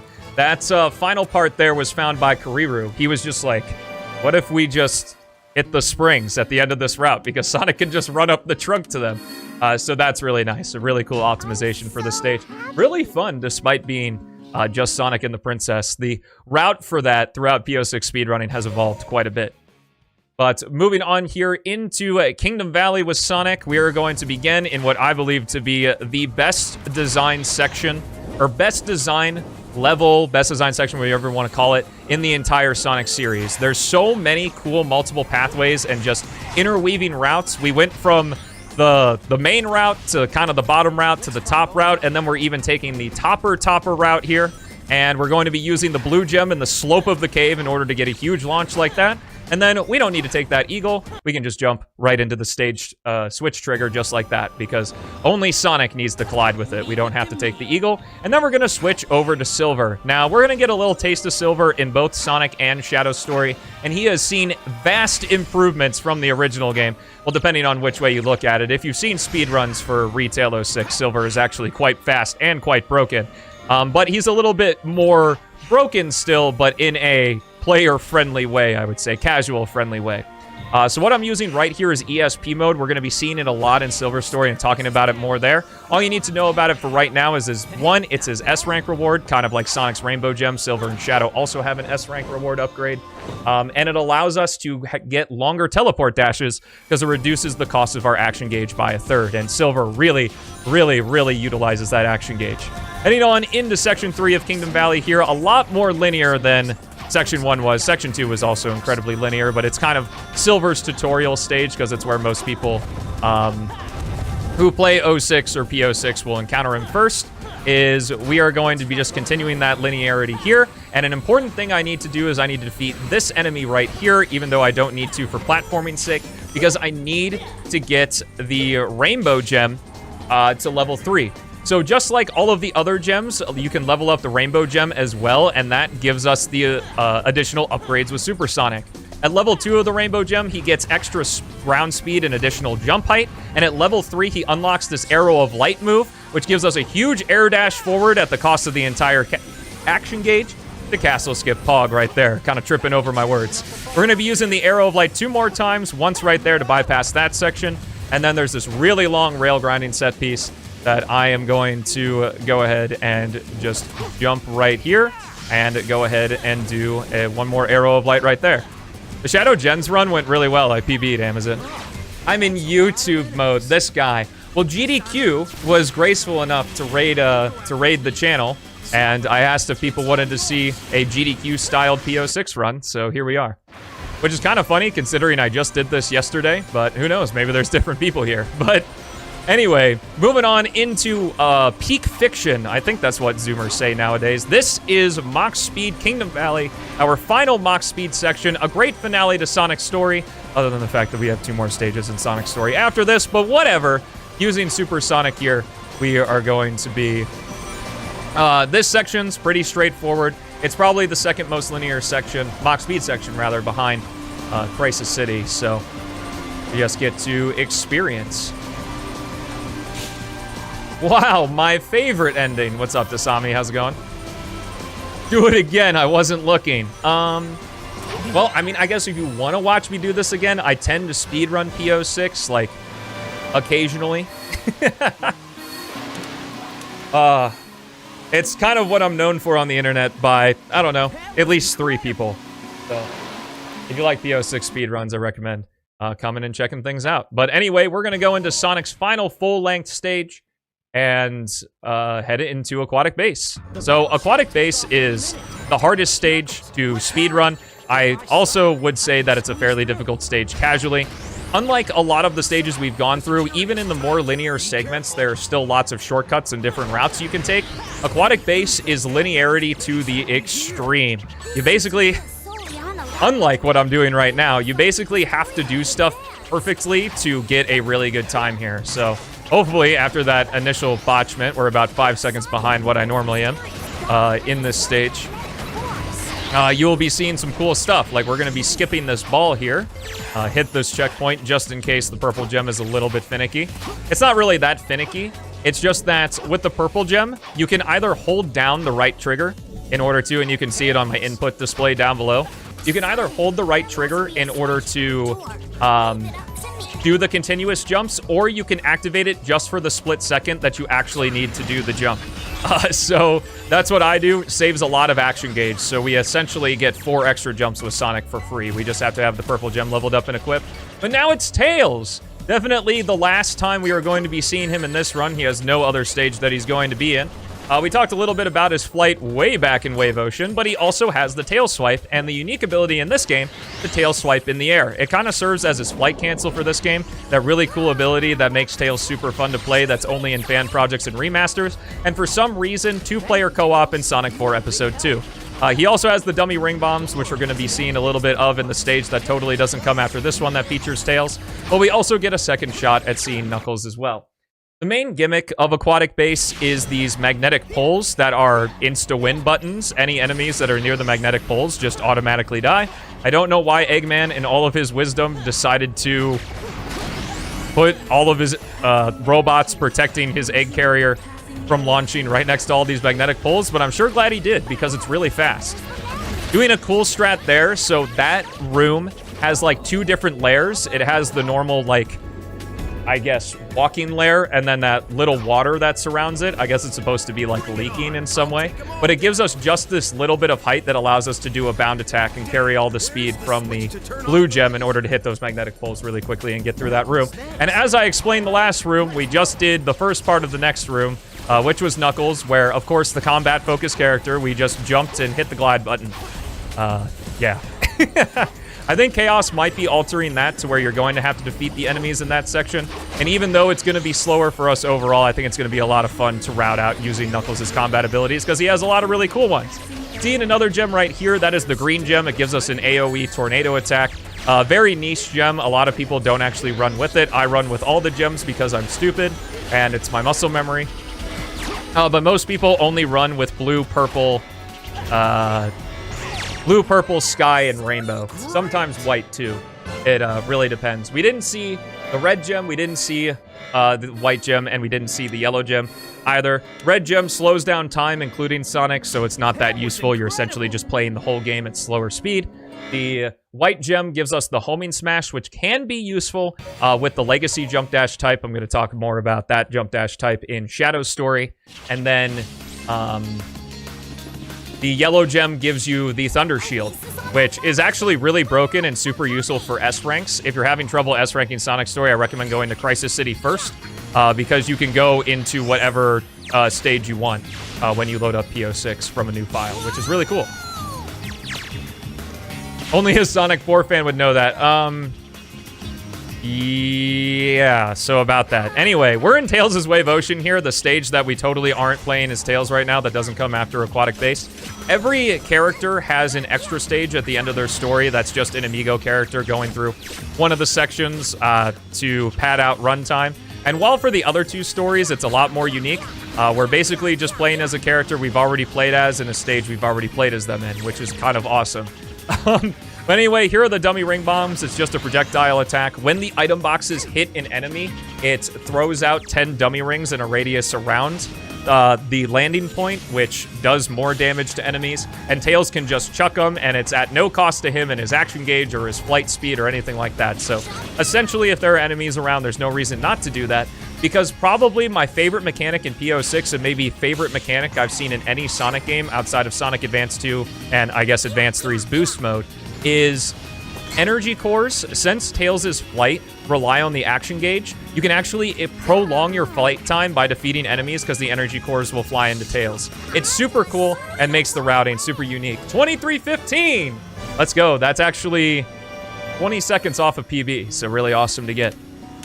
As we continue on into our next story, again, let me know if you guys are liking the commentary. Always seek to improve. If you watch this on the YouTube VOD that I guess is happening now, definitely let me know what you thought of the commentary and stuff, because it's been a long time since I've done solo commentating. But moving on here into Shadow's story. So Shadow is pretty similar to Sonic if he didn't have the gems. He's got the spin dash, which is something he didn't have in the original game, which is kind of funny that I guess he just forgot how to do it between Sonic Adventure 2 and this game. But anyway, or actually between Shadow the Hedgehog, literally, I guess in the timeline, the previous game to Sonic 06, he forgot how to spin dash. But thankfully in PO6, he remembers how to do it. Shadow is the combat-focused character of this game, just like Sonic, Tails, and Knuckles. And he's got a lot of combat abilities we're going to be seeing utilized throughout the run, as well as a unique ability with his action gauge that I'll be talking about more in Crisis City. But anyway, we're switching to our next amigo, Rouge, another combat-focused character. She is a lesser Knuckles. She has the drill drive just as before. She can also glide just like Knuckles. She also has bomb attacks that work very similarly to Tails' dummy ring bomb. And we're going to be seeing that a little bit. Well, hopefully we won't be seeing it, but we might in Kingdom Valley, because we're going to be doing some treasure hunting with Rouge. Or I guess rather key hunting in Kingdom Valley, and one of the keys might require us to use those bombs. Anyway, in the final section of White Acropolis, we don't have a goal ring. We instead have to destroy these 5 searchlights. So what we're doing here is utilizing Shadow's Chaos Spear. Now, unlike more recent games in the series, Shadow's Chaos Spear causes him to go to a dead halt, but a really cool aspect of the Chaos Spear that you're seeing right there is spear bounces. We can do up to 3 spear bounces in the air, but what am I trying to say? I got distracted looking at the pretty colors of my live split. Anyway, Shadow can use up to 3 spears, and after he uses a spear, he gets a little bounce upward. Another cool thing about that is that when Shadow performs a spear, he can do another jump dash, regardless of whether or not he's homing attacked an enemy. So Shadow and Sonic get 2 jump dashes. I didn't talk about it a lot because it's really hard to see in Sonic's story, but Sonic can use a jump dash after a bound attack as well, with the Legacy jump dash type that kind of gives us a pseudo drop dash that allows us to go really quickly from the air to the ground, which is really neat. Similarly, with the Legacy jump dash, we're going to be jump dashing into the ground with Shadow to maintain his speed as well, or generally every angled surface, like we're about to do. Well, actually not right here because we have a light dash, but later on in Section 3 of Shadow's Kingdom Valley, we'll be seeing that. But here we are, it's key hunting time, and thankfully we got a really good first key. All 3 of these keys in Kingdom Valley specifically have 3 unique locations they can be in, including one of those locations for each key being their original spot, like we got for key 3 right here, sadly. Funnily enough, getting all 3 of the retail locations, it's what generally we refer to the original 06 as retail, is not the slowest key set. It's actually getting retail 1, retail 3, and then this key right here. So the reason being is that retail 2 is actually a lot closer to retail 3, whereas that key 2 is farther away, so it takes more time to get to, unfortunately. So getting pretty bad RNG on the key set there, but thankfully the first key wasn't the worst because retail 1 is the key that takes the absolute longest to get to. Anyway, we're seeing one of Shadow's vehicles here. This is the hover car, allows you to cross water and sand without falling into it. We're going to be seeing a couple vehicles with Shadow, and because I think we're doing good on estimate, I'm going to go ahead and show off this little Easter egg here. If you stop right in front of this gate and take a peek in, you can see Chaos Zero is actually lurking in the shadows right there. Kind of neat. So, very cool addition. I believe that's his Sonic Forces model. And there actually is another Easter egg here in Shadow's Kingdom Valley, but I'll leave that to you guys to find when you try out Project 06 for yourself. I believe you can do !silver in the chat, and that'll send you to the download page. Do not download this game from anywhere that's not ChaosX's YouTube channel, because you will probably get scammed. But anyway, in Section 3 of Kingdom Valley here, we're going to be showcasing Shadow's Legacy Jump Dash. So Sonic and Shadow can have their Jump Dash type altered in the options menu outside of the gameplay. And there's 3 different Jump Dash types. There's Straight, which functions exactly like the original game. If you're familiar with Sonic Unleashed or Sonic Generations, it's very similar to that. It's more Sonic Generations than it is Sonic Unleashed, because Sonic Unleashed, he kind of maintained his speed throughout the jump dash, whereas Generations, he kind of stops in his tracks at the end of his jump dash. Similar thing happens here. The Legacy Jump Dash, which is the one I'm using right now, is based off of Sonic Heroes and Shadow the Hedgehog. That is not only the fastest jump dash, not only is it out for the longest, but also it preserves your direction. So if the character is moving upward, he goes up. If he's moving downward, he goes down. And we can utilize that with the double jump dash. So like I said, and we're going to be seeing it right here, we utilized the Chaos Spear jump dash refresh in order to get 2 jump dashes, destroy that tower, and skip a little wind rail section at the end of Shadow's Kingdom Valley here. A cool thing with Shadow is, as I mentioned... You know what? I'd love to say that in the spirit of GDQ, that has never happened before, but that has happened before. The shrapnel falling on top of Shadow's head there. But anyway, a cool thing we can do with Shadow is if we press the A button and the X button at the same time, and again, you can see it on my input display, you can bypass utilizing the spear animation and just get the second jump dash, which is really neat. But here we go into Shadow's Crisis City. Gonna be a little bit of familiar territory from what we saw in Sonic's story. Sonic's Crisis City, Shadow's Crisis City, and both of their flame cores are incredibly similar. Shadow actually has a unique final section to him and Silver. Silver's is actually unique in his own way, and hopefully beyond explaining mechanics, I'll have the chance to share that fun fact, because it's one of my favorites about the original 06 and, by extension, P06. But we get to kind of just let the spin dash do its thing, because Shadow is not on a snowboard here, because he had the right idea and took practicality over spectacle in this one. Now, Section 2 is going to be looking extremely similar, and also going to be our first instance of using Shadow's special ability, the Chaos Boost. By default, Shadow has 3 levels of Chaos Boost. In order to activate it, you have to completely fill your action gauge. He is the only character in which his action gauge does not fill naturally. You have to get it either from gauge up capsules or from defeating enemies and collecting their energy cores.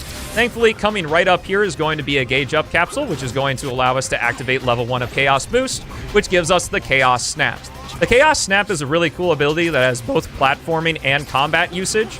Shadow's little chaos attack that he does on enemies with more than 1 hit point does extra damage now, and Shadow just teleports to his targets, kind of like Shadow Generations while he's in Chaos Snap here. A neat thing, though, is that we can use Shadow's double jump dash, and as long as we're holding the A button, if Shadow comes into range of a homing attackable target, he will automatically snap to it. So what I'm trying to do here is utilize these spears. Just barely missed it. Well, I can still explain it by doing the first trick again. Unfortunately, that trick is really difficult when you have camera volumes on, which are just, there are special camera events that have it turn a certain way, and you can turn them on or off in this game. When they're off, you can get a really fast spin dash inside of the building there and just go straight to the rail. It's really, really easy to do. But unfortunately, with camera volumes on, which is how I play this game, it becomes significantly harder to get. But anyway, so what I was trying to do there is utilize the fact that as long as I'm holding the A button, if a homing attackable target comes into range, Shadow will snap to it as long as he's in Chaos Boost level 1. Unfortunately, this is the only place where we utilize Chaos Snap. Shadow is just incredibly strong at base because of one specific move we're going to be seeing a lot in the latter half of his stages, because the enemies get really beefy there. Chaos Boost is just kind of shoved to the side, unfortunately, for most of Shadow's run. However, in the last release, I think that Chaos is... Well, I don't think. I know that he's doing a couple things to tweak Shadow to make Chaos Boost more interesting while not making him a slog to play with in base form.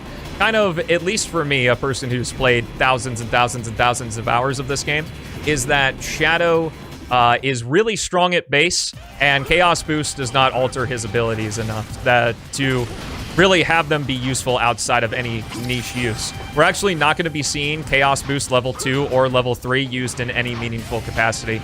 Just level 1 and max level, which is his S-rank reward that we haven't seen yet, but we'll be seeing in the next stage. This is Shadow's unique section of Crisis City here. This is Section F.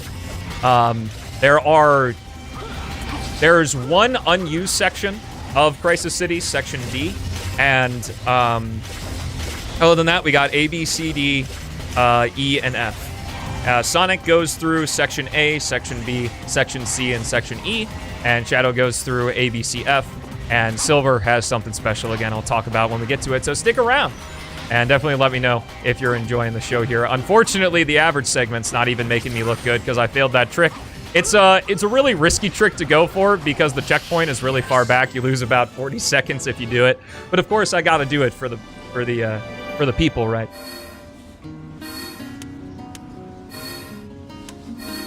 But anyway, finishing up Crisis City here, we're going into Flame Core, the least unique stage in the game, because for whatever reason, Shadow and Silver's Flame Core has one unique terrain difference, other than enemy formations being different. And I guess technically the orbs that you light up with Rouge instead of Knuckles here are technically different as well. But here we go. I just landed on the platform that is the one unique piece of terrain between Sonic and Shadow's Flame Core. Other than that, it's identical, which is awesome. We are going to be seeing the maxed out Chaos Boost, and I think fans of the original game, and specifically Shadow's final cutscene, are going to be particularly excited here. In order to level up Chaos Boost, we have to max out the maturity meter again, and then we hit the right trigger and Shadow levels up. And then we are going to activate Uninhibited Mode. Uninhibited Mode juices up Shadow quite a bit. He's completely invincible, kind of like a pseudo super form. He one-hits every single enemy, which is really nice, especially with combat formations here. It makes things go really fast. And all of his Chaos Boost abilities are supercharged. So his Chaos Spear now turns into the Chaos Lance, so it can multi-target up to 5 different enemies, and it one-hits, which is just really insane. Additionally, the Chaos Blast, which is an ability we won't be seeing in this run, or maybe I'll show it off in Aquatic Base. There's actually somewhere where it is slower than doing the normal thing, but it could be quite useful and quite fun to show off regardless. Okay, just have to focus here for just a moment, because this could be bad. I think we're okay, yep. So, an interesting thing about Shadow's uninhibited mode is you just heard that ping sound there. If you are not in automation or on a rail when your action gauge runs out in uninhibited mode specifically, and Chaos Boost, there's no penalty, just regular Chaos Boost. But in uninhibited mode, Shadow will incur a 6-second penalty where he will have to, like, do nothing and regain his strength. It's a really cool balancing mechanic, and while it's really easy to refill your action gauge, it can sneak up on you at the higher levels of speedrunning, which this is attempting to be. But anyway, we were able to bypass that by being in automation, which is really nice. And unfortunately, we're only going to be seeing uninhibited mode one more time. A fun fact, though, is that each of the S-rank rewards for each character use each of the 3 resources specifically. So Supersonic, he uses the action gauge for his abilities, but his resource is rings. Shadow's uninhibited mode uses the action gauge, and then Silver's ESP mode uses the maturity meter, which we'll be talking more about when we get to his story. But anyway, Shadow, I guess, is so afraid of the dark that Rouge saved him by lighting up the path for him to continue through the cave here. What we're going to be doing right here is called a cage dash, where we just use the side of that cage to get a spin dash upwards, which is really nice, and then use our double homing attacks to homing attack that enemy, scream our faces off, going down that tube, and hitting the goal ring.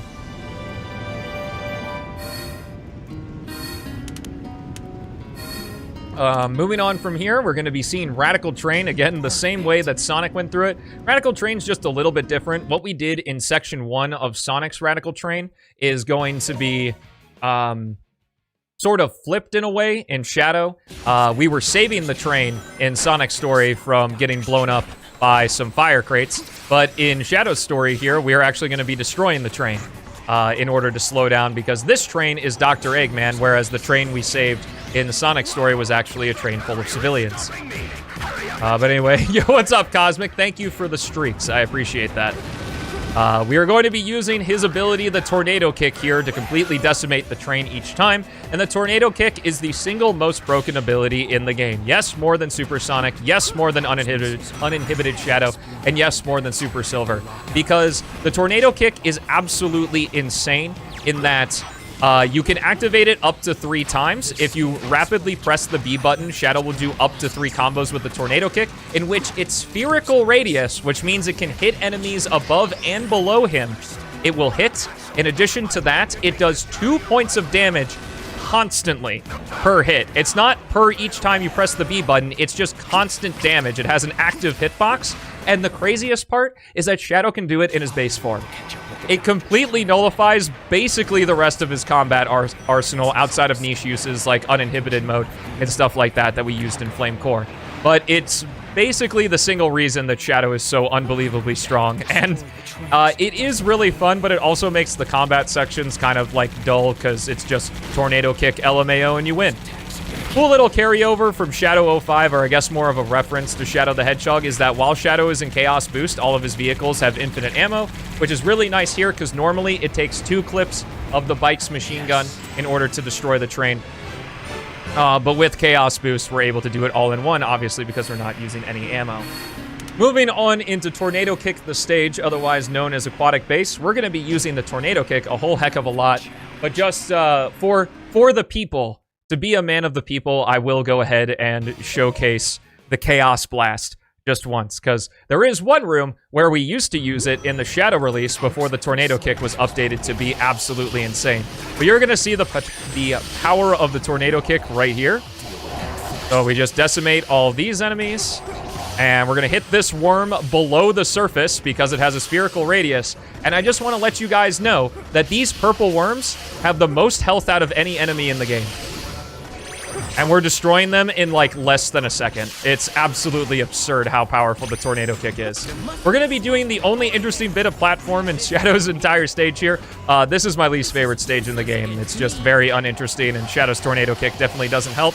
However, there is a really cool segment at the end we're going to be doing with some combat. So our little tease of Silver again, we're seeing his Psychokinesis here, where he can use to pick up objects and destroy enemies. And then after that quick little sprint, we're going to switch back to Shadow, activate Chaos Boost. We're going to destroy these enemies here. And then to showcase this, I'm going to activate level 2. And then there's a little gauge up capsule right here that gets me to level 3. And then in the center of this room, Chaos Blast! Definitely getting a bit of an upgrade from Retail 06, where it's more of the Chaos Flatulence, as was coined during Sonic and Sega All-Stars yesterday. It was very funny.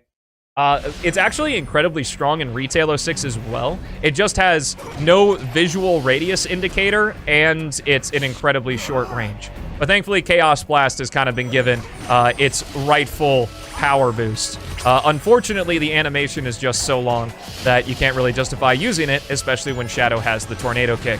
Like I said, even when the Tornado Kick wasn't busted in previous versions of PO6, that was the only place we used Chaos Blast.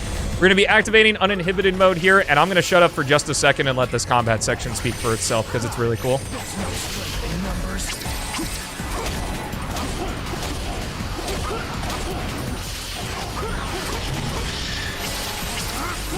And booyah! That finishes out that, and we get to see uninhibited mode in the results screen here, which is very cool. If you're a fan of Dragon Ball Z, I believe this uses Dragon Ball Z sound effects, so that's hype. Perfect.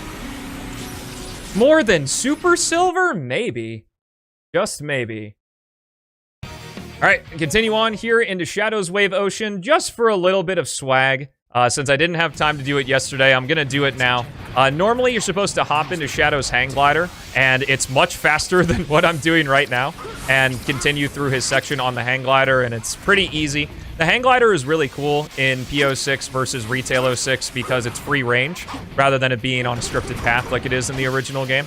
It's pretty fun to use its missiles and, like, destroy stuff, but what's even cooler is utilizing the advanced tech with Shadow in order to completely go through this section without the glider, which is pretty neat. It's a little bit dangerous. There's a lot of stuff that can kill us without any rings, but thankfully there's actually a ring capsule right here. What's up, Luigi? How you doing? Welcome to the stream. Happy Monday to you as well. Hope all the lurkers and VOD watchers are enjoying this too. What we're gonna do here is slope jumps are kind of funny in PO6 in that you can actually get like a slope jump off of the smallest like inclined object. We're gonna be utilizing that a little bit later, but any incline that's like, I would say 70 degrees, I don't really know if 70 degrees is easy to visualize. More than 45 degrees, less than 90 degrees, I suppose. Closer to 45 degrees than 90 degrees. If you push the character up against that slope, they're just going to gain more jump height. I don't really understand how it works, but I really appreciate that it does work. But anyway, I'll table that conversation for now because we got Omega! Omega is probably the weakest character in the game movement-wise, unfortunately. He's got really slow airspeed. His ground speed is okay, and his hover speed is okay as well. Also utilizing the action gauge. Didn't do that in the original game. What's up, Sen? How's it going? What's up, Sanix? Nice to see you. But he kind of works as an amalgamation of his Sonic Heroes counterpart and the mechs from Sonic Adventure 2. We've got the pea shooter that can target up to 5 objects. For whatever reason in Shadow's story, Rouge, Omega, and Shadow all have abilities that target up to 5 objects. Well, I guess Rouge's doesn't really target up to 5 objects, she just throws 5 bombs. But anyway, cool detail about Wave Ocean as well is that depending on the story you're playing, it's set at a different time. Here in Shadow's story, it's at sunset. Unfortunately, what you're supposed to do here is kind of search around in Shadow's vehicle that we're not going to be seeing, the buggy, kind of just throughout that wide open section to find that switch. But thankfully, chat told me before this run where the switch was. So right here, we're going to be utilizing that slope fact and using that incline slope collision in order to get over an invisible wall that's there, completely bypass that enemy encounter, and do some admittedly really cool movement that another speedrunner of this game, Reverie, found. And yeah, we're gonna hop into the hover car. All of what I just went through is new level design for PO6. This Wave Ocean and then the Wave Ocean and Silver story got some additional level design added to it. It's really fun level design too. As you can see, the route through there was pretty neat. A cool thing about that started in 06 and kind of ended in Generations is that the homing attack, if you homing attack a destructible object, or I guess jump dash a destructible object, you refresh your homing attack as if you hit an enemy, which is really cool. And you could see there in that final section of Wave Ocean is that I homing attacked a destructible rock, and it allowed me to refresh both of my homing attacks, which was pretty sweet. Here we go into Dusty Desert. What you're normally supposed to do is go through these pillars that kind of litter the entire left side of the outside of Dusty Desert here. The outside of the outside. Anyway. Could have had a better choice of words. But thankfully, Chaos knows this and is continuing to work on this section to make it a lot more fun because it isn't very fun, and left a debug trigger there in order to just activate the door to the inside of the temple. And now we're seeing something unique that we haven't seen yet from Sonic's story. This is the inside of Shadow's Dusty Desert. Spin dash along these tubes, use the tornado kick to delete the enemy formations. Now we're going to spin dash ourselves through here. Grab a light dash right there, and did I say it was Shadow's Dusty Desert? You play as Omega for majority of the stage. But that's pretty cool because if you were paying attention during the Mephiles cutscene in Wave Ocean, Omega actually teased an ability that he now has that he didn't have in Retail 06, and we're going to be seeing that during this section. We got this pretty neat fight room here. We're going to be P-shooting these enemies, using his melee attack to get up here. Melee attacking these guys, jump in here, using the P-shooter twice, hopefully not getting owned. Did not get owned, thank goodness. Falling in the quicksand, thankfully, isn't insta-death. It would just be really slow, especially with Omega's slow airspeed. But we got that really cool combat room, and then we hit that switch to open this door. We're gonna just jump over this guy so that we don't take damage from him by hitting him in the shoulder. Over this, and just a bit more hovers. The Temple of Dusty Desert is extremely linear. As you can see, it's very boxed in, kind of like Aquatic Base. But now we get to use Gatling Guns mode. This is a really cool ability. Unlike Shadow's vehicles, where when you run out of ammo, it just takes a second and reloads, Omega does not refill ammo. He can only gain ammo from energy cores, so that's a really cool balancing mechanic. Thankfully, you get more energy cores by defeating enemies, which is what you'd normally be using this ability for. You can also use it to activate switches from far away that we use right there. Additionally, we're just going to be jumping on over to the switch, and we're going to be switching back to Shadow for allegedly Shadow's Dusty Desert. This is what I like to call the worst room in the game. No matter which way you slice it, this room just has platforms just really awkwardly placed to go through. If you mess up that specific route in that room, oh yeah, by the way, we just deleted another purple worm there. Again, most health out of any enemy in the game. That room with the sand waves, if you mess up any of it, it's absolutely miserable to get back on track, and you lose a lot of time doing that. But we're just going to go ahead and spin dash a bit more, jump through here, and grab the goal ring. And that was the last of Shadow's full-length stages. Now we've got the... I need to take a drink here because my throat's getting sore. And now we've got the extra stage, Rouge's Tropical Jungle, coming in hot. Right up here-o. So, in Tropical Jungle, kind of like Kingdom Valley's key hunt section, Tropical Jungle also has to search for keys. Thankfully, the third key is always in the same location, which is really nice. So, the other keys have 3 distinct locations as well. I just did a key check right there. And, oh, this key is actually in the best spot it could possibly be in, which is nice. In the original game, Tropical Jungle wasn't a key hunt, and you would literally just fly with Rouge from the beginning to the end. And there were actually ways in PO6 to do that as well. Oh my goodness, did we get the IL key set? We did. This is the best possible key set you can do for ILs. I don't actually know. There's 2 keys that can spawn on the other side of where I checked there, where I was trying to climb with Rouge on the... okay. Just everybody exploded there. Anyway, what was I saying? I don't know. 2 keys can spawn on the far end there. And I feel like it would be faster because if you get a key there, then there isn't the key below the final key. So I feel like grabbing that key when you're doing RTA runs, which is real-time attack, what I'm doing right now, using real-time. Well, technically, I'm doing loadless. It's just the timer, the blue timer you can see below my webcam here does not go while the game is loading, but the gray timer at the very bottom is the real time. But anyway, moving on into the Silver story here. My goodness, this game just moves so fast. We're going to be seeing ESP mode a lot more. Thankfully, we're doing Silver story last, so I've already explained a little bit what he can do. ESP mode does a whole bunch of things, except for make Silver invincible. It gives him a lot of damage protection in ways like he's able to reflect projectiles automatically in ESP mode. He's able to immediately stun enemies so he can pick them up with the psychokinesis, and has like I think 10 more abilities. I think you can do exclamation mark ability in the chat, and it'll link you to a YouTube video I made with some of my YouTube friends that covers every single thing. that all of the characters in PO6 do, but there is a timestamp for ESP mode for Silver. Anyway, tabling Silver for a minute, we're going to move on over to Blaze. Blaze is a really fun character in this game. She has the ability to do a triple jump without the purple gem, I guess because she's, well, purple and pink herself. But she also has the Fire Claw, which kind of acts like her jump dash. However, does not adhere to the straight curved legacy that Shadow and Sonic's jump dash does, because it's just a little bit different. It's more like a dolphin dive, and also doubles as her homing attack, obviously, as jump dashes do. It's really cool, though, and really fun to move around with her, being able to do that. I'm trying to think of where to even talk about Silver. Oh, I get to talk about my fun fact. I remembered it. So, if you recall, I talked about how Shadow went through Section F of Crisis City. Silver also goes through Section F of Crisis City, except he actually goes through it twice. So this is Section F2, and what we went through at the beginning of Crisis City was Section F1.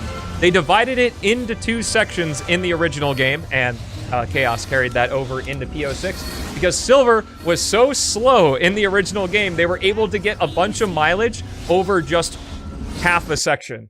Now, obviously, it was probably to save on resources or something like that in the original game, because from what I understand, based on the comments that are in the files and code of PO6, Shadow Story was actually created last. So it could be the other way around, that Section F was kind of slapped together to become one entire section. But Silver's Crisis City is the only stage in the game where you leave one section, go into another one, and then go back into the same section you were just in, which is pretty cool. If I can hit that ball. Anyway, Tropical Jungle, really short stage, set at sunrise, which is pretty neat. And we're just going to, barely just make it right there. Silver is incredibly governed by the action gauge. Everything he does, other than moving, jumping, and his little Psycho Smash there, costs action gauge to use. So meter management is an incredibly important thing in his run. I will say, though, that I think Silver is actually the easiest to pick up of the 3 hedgehogs, because his movement has no variance to it. If you have a certain amount of meter and you do a teleport dash, you're going to go the same exact distance every single time. Whereas maybe doing a spin dash jump, you might not get as much height as normal, and you have to adapt accordingly to what happens with Sonic and Shadow.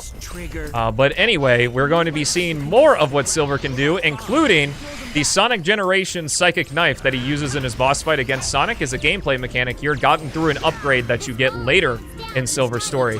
Additionally, if you're a fan or at least know of the original game, you may be wondering why Silver is spin jumping. That is due to an upgrade you can actually find in this stage here, the Lotus of Resilience. Allows him to spin jump and gives him the ability to use his teleport dash as long as he has action gauge for it.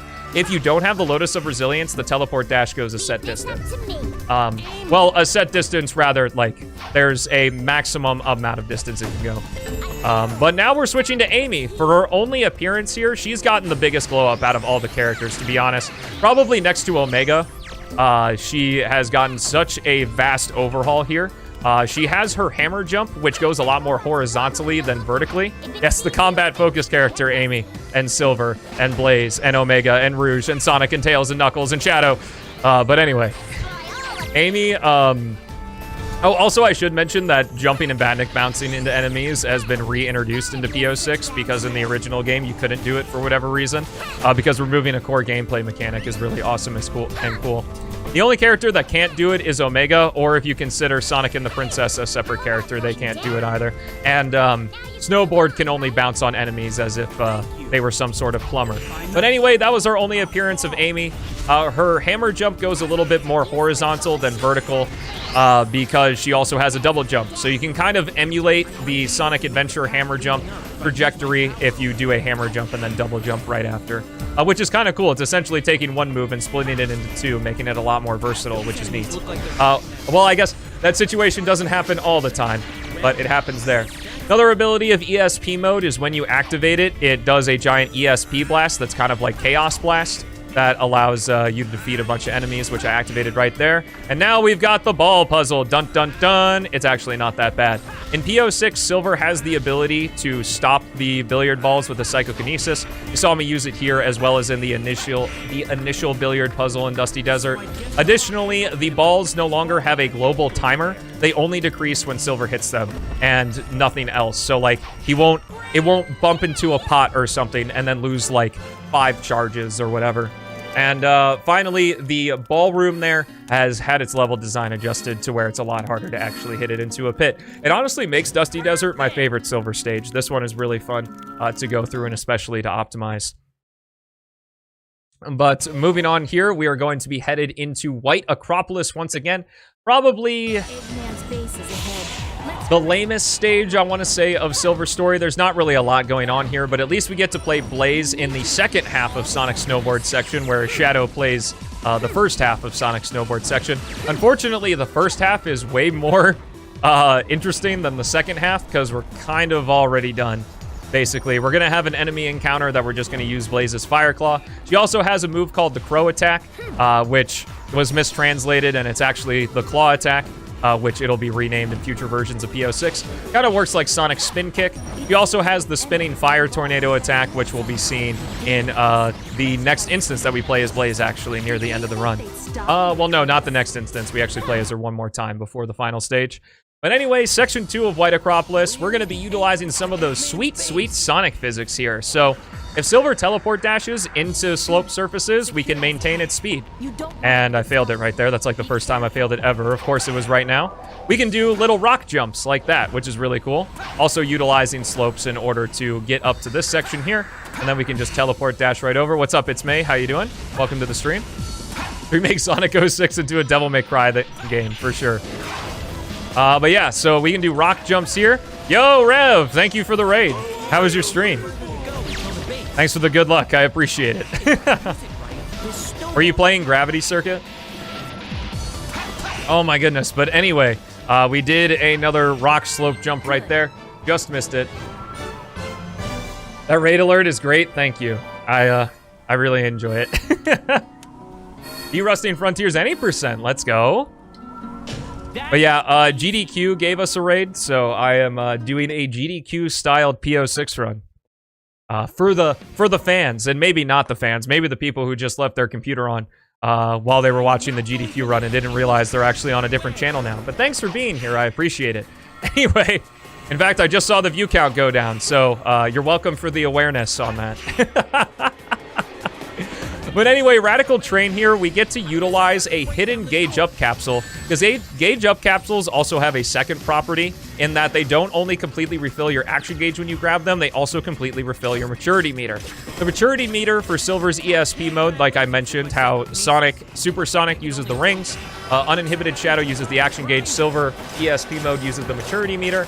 When the maturity meter is filled up beyond that little hash mark, we're able to activate ESP mode. However, we're not able to increase ESP mode's duration once it's activated. Once we activate it, that's it until it's completely empty.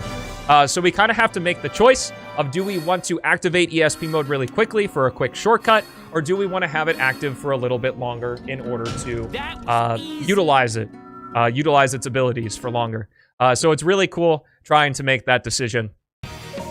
Thankfully, in the speedrun, we don't have to make the decision too much because Gauge Up capsules completely refilled the maturity meter there, which is really nice. But now we're in Aquatic Base again. This, I think, is actually a lot more fun with Silver than it is with Shadow. But we will be playing with Shadow just a little bit, just like how Silver cameoed in the other 2 Hedgehog stories. We have the other 2 Hedgehogs cameoing in Silver's story. Shadow completely decimates that with Chaos Spear and a couple of Tornado Kicks, as usual. And we are going to head into a very familiar section that's just slightly different than how we did it with Shadow, or with Silver and Shadow story, rather.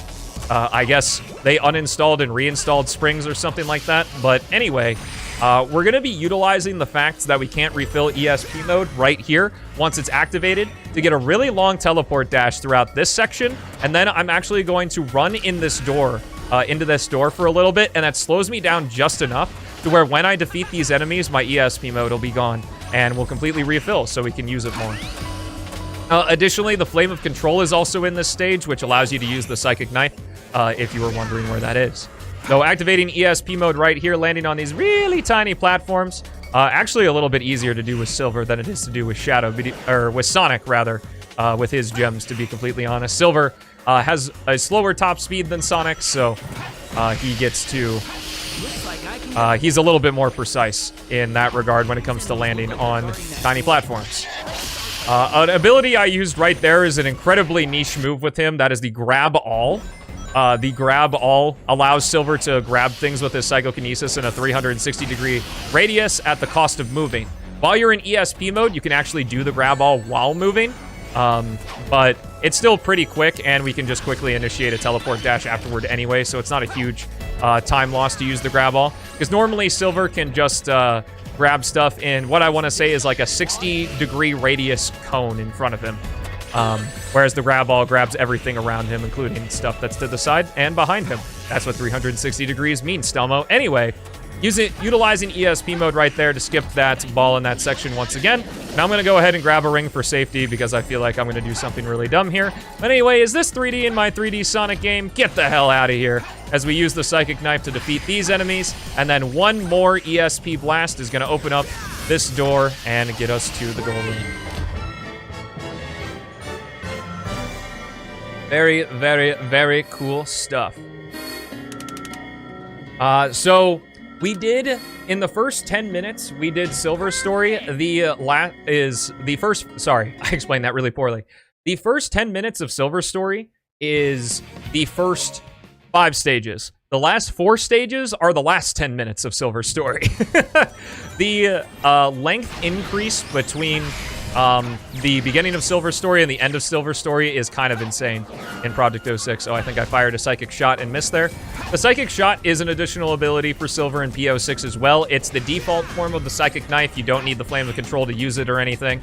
And it has a little bit of a longer range. What am I doing?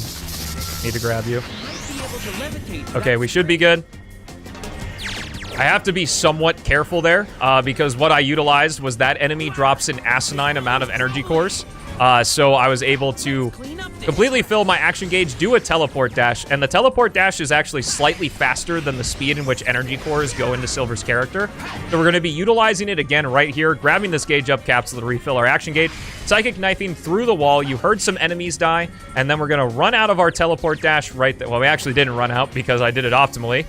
Is those energy cores flew into Silver right as we turned the corner there, because that slows down Silver just a little bit. Obviously, you know, lines, physics, math, and all that. I'm a math major, by the way, but you wouldn't know it just by looking at me. Anyway, we were able to extend our teleport dash both at the beginning and the end there. Silver's Kingdom Valley can be a really big reset point, especially when you're learning PO6 for the first time. Well, learning his story for the first time, rather, because we bypass every single checkpoint in Section 1. So if you fail either of those tricks, you have to go all the way back to the beginning. We're back with Sonic and Kingdom Valley, but we're going to be doing Castle Skip just a little bit differently. Because the route we take just does not get 50 rings with Sonic, and there's not enough enemies to fill the Rainbow Gem to level 3 here, we have to do Castle Skip instead with the Blue Gem and the Purple Gem. Now, while that seems faster to do than doing the whole transforming into Supersonic stick, it's sort of the same thing that we decide when we use Supersonic, where the transform time takes 3 seconds and does it save 3 seconds to be Supersonic. Transforming into Supersonic and doing Castle Skip in the end of Kingdom Valley Section 3 in that way saves more than 3 seconds, as well as already being in super form for Mach speed, which is really nice. But here, we can't level up to level 3 Rainbow Gem anyway, because there aren't enough enemies in Sonic section in order to gain enough maturity meter, so we just use the Blue Gem, Purple Gem strat. Blue Gem, Purple Gem strat is also a great backup if you fail to get 50 rings, take some damage, or don't have level 3 Rainbow Gem or something like that as well. Not that I would know anything about that. Moving on into Silver's Flame Core, his final full-length stage of the run, and then we've got our final Amigo stage. We're going to be having a short section as Blaze. This is just a little bit of an extended set piece, not only to play as Blaze one more time because she's really cool, excuse me, but also to give Flame Core a nice starting point, because in the original game, Silver just kind of starts right here in this random spot in Section 1. So Flame Core, kind of carrying over its retail 06 difficulty, is absolutely the most difficult stage in Silver Story. There's a lot of, like, really technical combat we're going to be doing right here. Thankfully, the second combat we're going to be doing is not as technical as the first one. That was actually suboptimal for that box to hit that enemy there. I wanted to stun him and use him to defeat the other guy, but whatever. We're just going to go ahead and go through here. One thing that I want to mention as we are doing a Badnik bounce, shout out to the Badnik bounce, to grab this invincibility, take the high route, and be able to teleport dash to go really fast along the river section here is the runes we've been activating. So in certain stages, most of the stages with Silver, he activates runes in order to manipulate psychokinesis objects, or manipulate objects. They're not necessarily psychokinesis objects, but manipulate objects that are larger than he could normally. A cool thing we can do with it is the animation is kind of long, but we can actually cancel it by either jumping out of it or by doing a Psycho Smash. Speaking of, while you're in ESP mode, the Psycho Smash, while it normally stuns enemies in Silver's base form, in ESP mode, it's one-hit stun enemies, which is kind of nice. Little bit of an optimization right there, rather than grabbing the dude and throwing him down or whatever. But here we go into Section 2, which is going to be looking a little bit different than Sonic or Shadow's story, obviously because Silver has a more significantly different play style than Sonic or Shadow do. But also that we're just going to be going a different direction in Flame Core, and be seeing why, actually, this stage is called Flame Core. But anyway, we're just going to teleport dash. These platforms oscillate a little bit, so if we're really lucky, we can carry our teleport dash speed onto them, which is a kind of funny, really unique... I don't know about unique, I guess, but really subtle piece of tech. We're going to be using a rune cancel right here in order to zero cycle this platform, take some damage along this lava fall. While you're on, like, flat lava, your character will sink and you will constantly take ring damage. But for whatever reason, when you go against a vertical lava fall, you just take a hit like normal, which is really convenient there because we can then completely bypass waiting for that platform. Activating ESP mode for the final time here. We're going to hit this rune and utilize rune canceling one more time on top of the titular Cocoa Puff here, otherwise known as the Flame Core. It's what it's actually called in the files of the game. We're going to be rune canceling one more time up there to get the very important and totally not swag dab. I'm going to try my best here. I don't think that was it. I tried. Thankfully, we got a dab in the previous run. Oh well. Unfortunately, it's just kind of random. You know, the dab is something that I learned about fairly recently, so I don't know if it's like Silver's positioning on the rune matters, or like if it's just a timing thing when the game decides to go into that cutscene. I really don't know. I highly recommend, obviously I highly recommend playing all of PO6, but I really highly recommend, if you can, get all the S ranks in Silver's story, because that cutscene changes when you get the Sigil of Awakening, which grants Silver use of ESP mode, and it's a really, really, really dope cutscene. But here we are in our final stage of the run. This is Blaze Wave Ocean.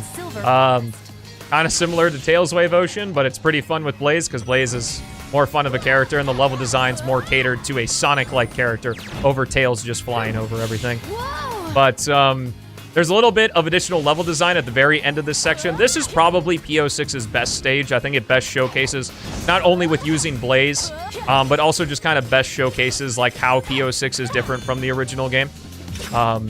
Just in mood, in style, we've obviously got this beautiful sunrise skybox and sunrise lighting. What I really appreciate is that originally Chaos was going to have Wave Ocean Blaze be at nighttime, but ultimately decided to go for sunrise. But because story-wise, since while PO6 doesn't have the original cutscenes, it follows the cutscenes from the original game. It follows the story of the original game anyway. Blaze and Silver arrive at the past from the future at the same time, so because this was at sunrise, he made Tropical Jungle Silver sunrise, which also looks great. So I really appreciate that the consequence of doing one thing led to really cool visuals in another. Here's some added level design here, taking a shortcut. We're going to be using the Fire Claw on this little rock here, and then sharing tech between stories. I'm going to be using the same sloped collision I used with Shadow to get a really big jump, and there we go. That was Sonic Project 06 All Stories Any Percent. Again, huge thank you to GDQ for the raid. I hope you guys, if this is your first time seeing Project 06 or seeing my channel, I really hope you enjoyed yourself. I love the absolute piss out of streaming and content creating, and you can see that on my YouTube channels. I'll go ahead and drop my socials real quick here, and then we'll see if there is a place where we can spread the love. You can drop a follow, hitting the purple button down below. You know, like the videos and stuff if you like Sonic, and all that stuff is amazing. So thank you so much for sticking around after GDQ raiding, and we're gonna go ahead and try to find a Sonic streamer to raid as well. No, Various, I don't love piss. I love the piss out of it. Very different. Anyway, People on the YouTube, let me know what you thought of the run. Thank you so much for watching. Have a fantastic rest of your day. I'll see you in the next one. Peace out.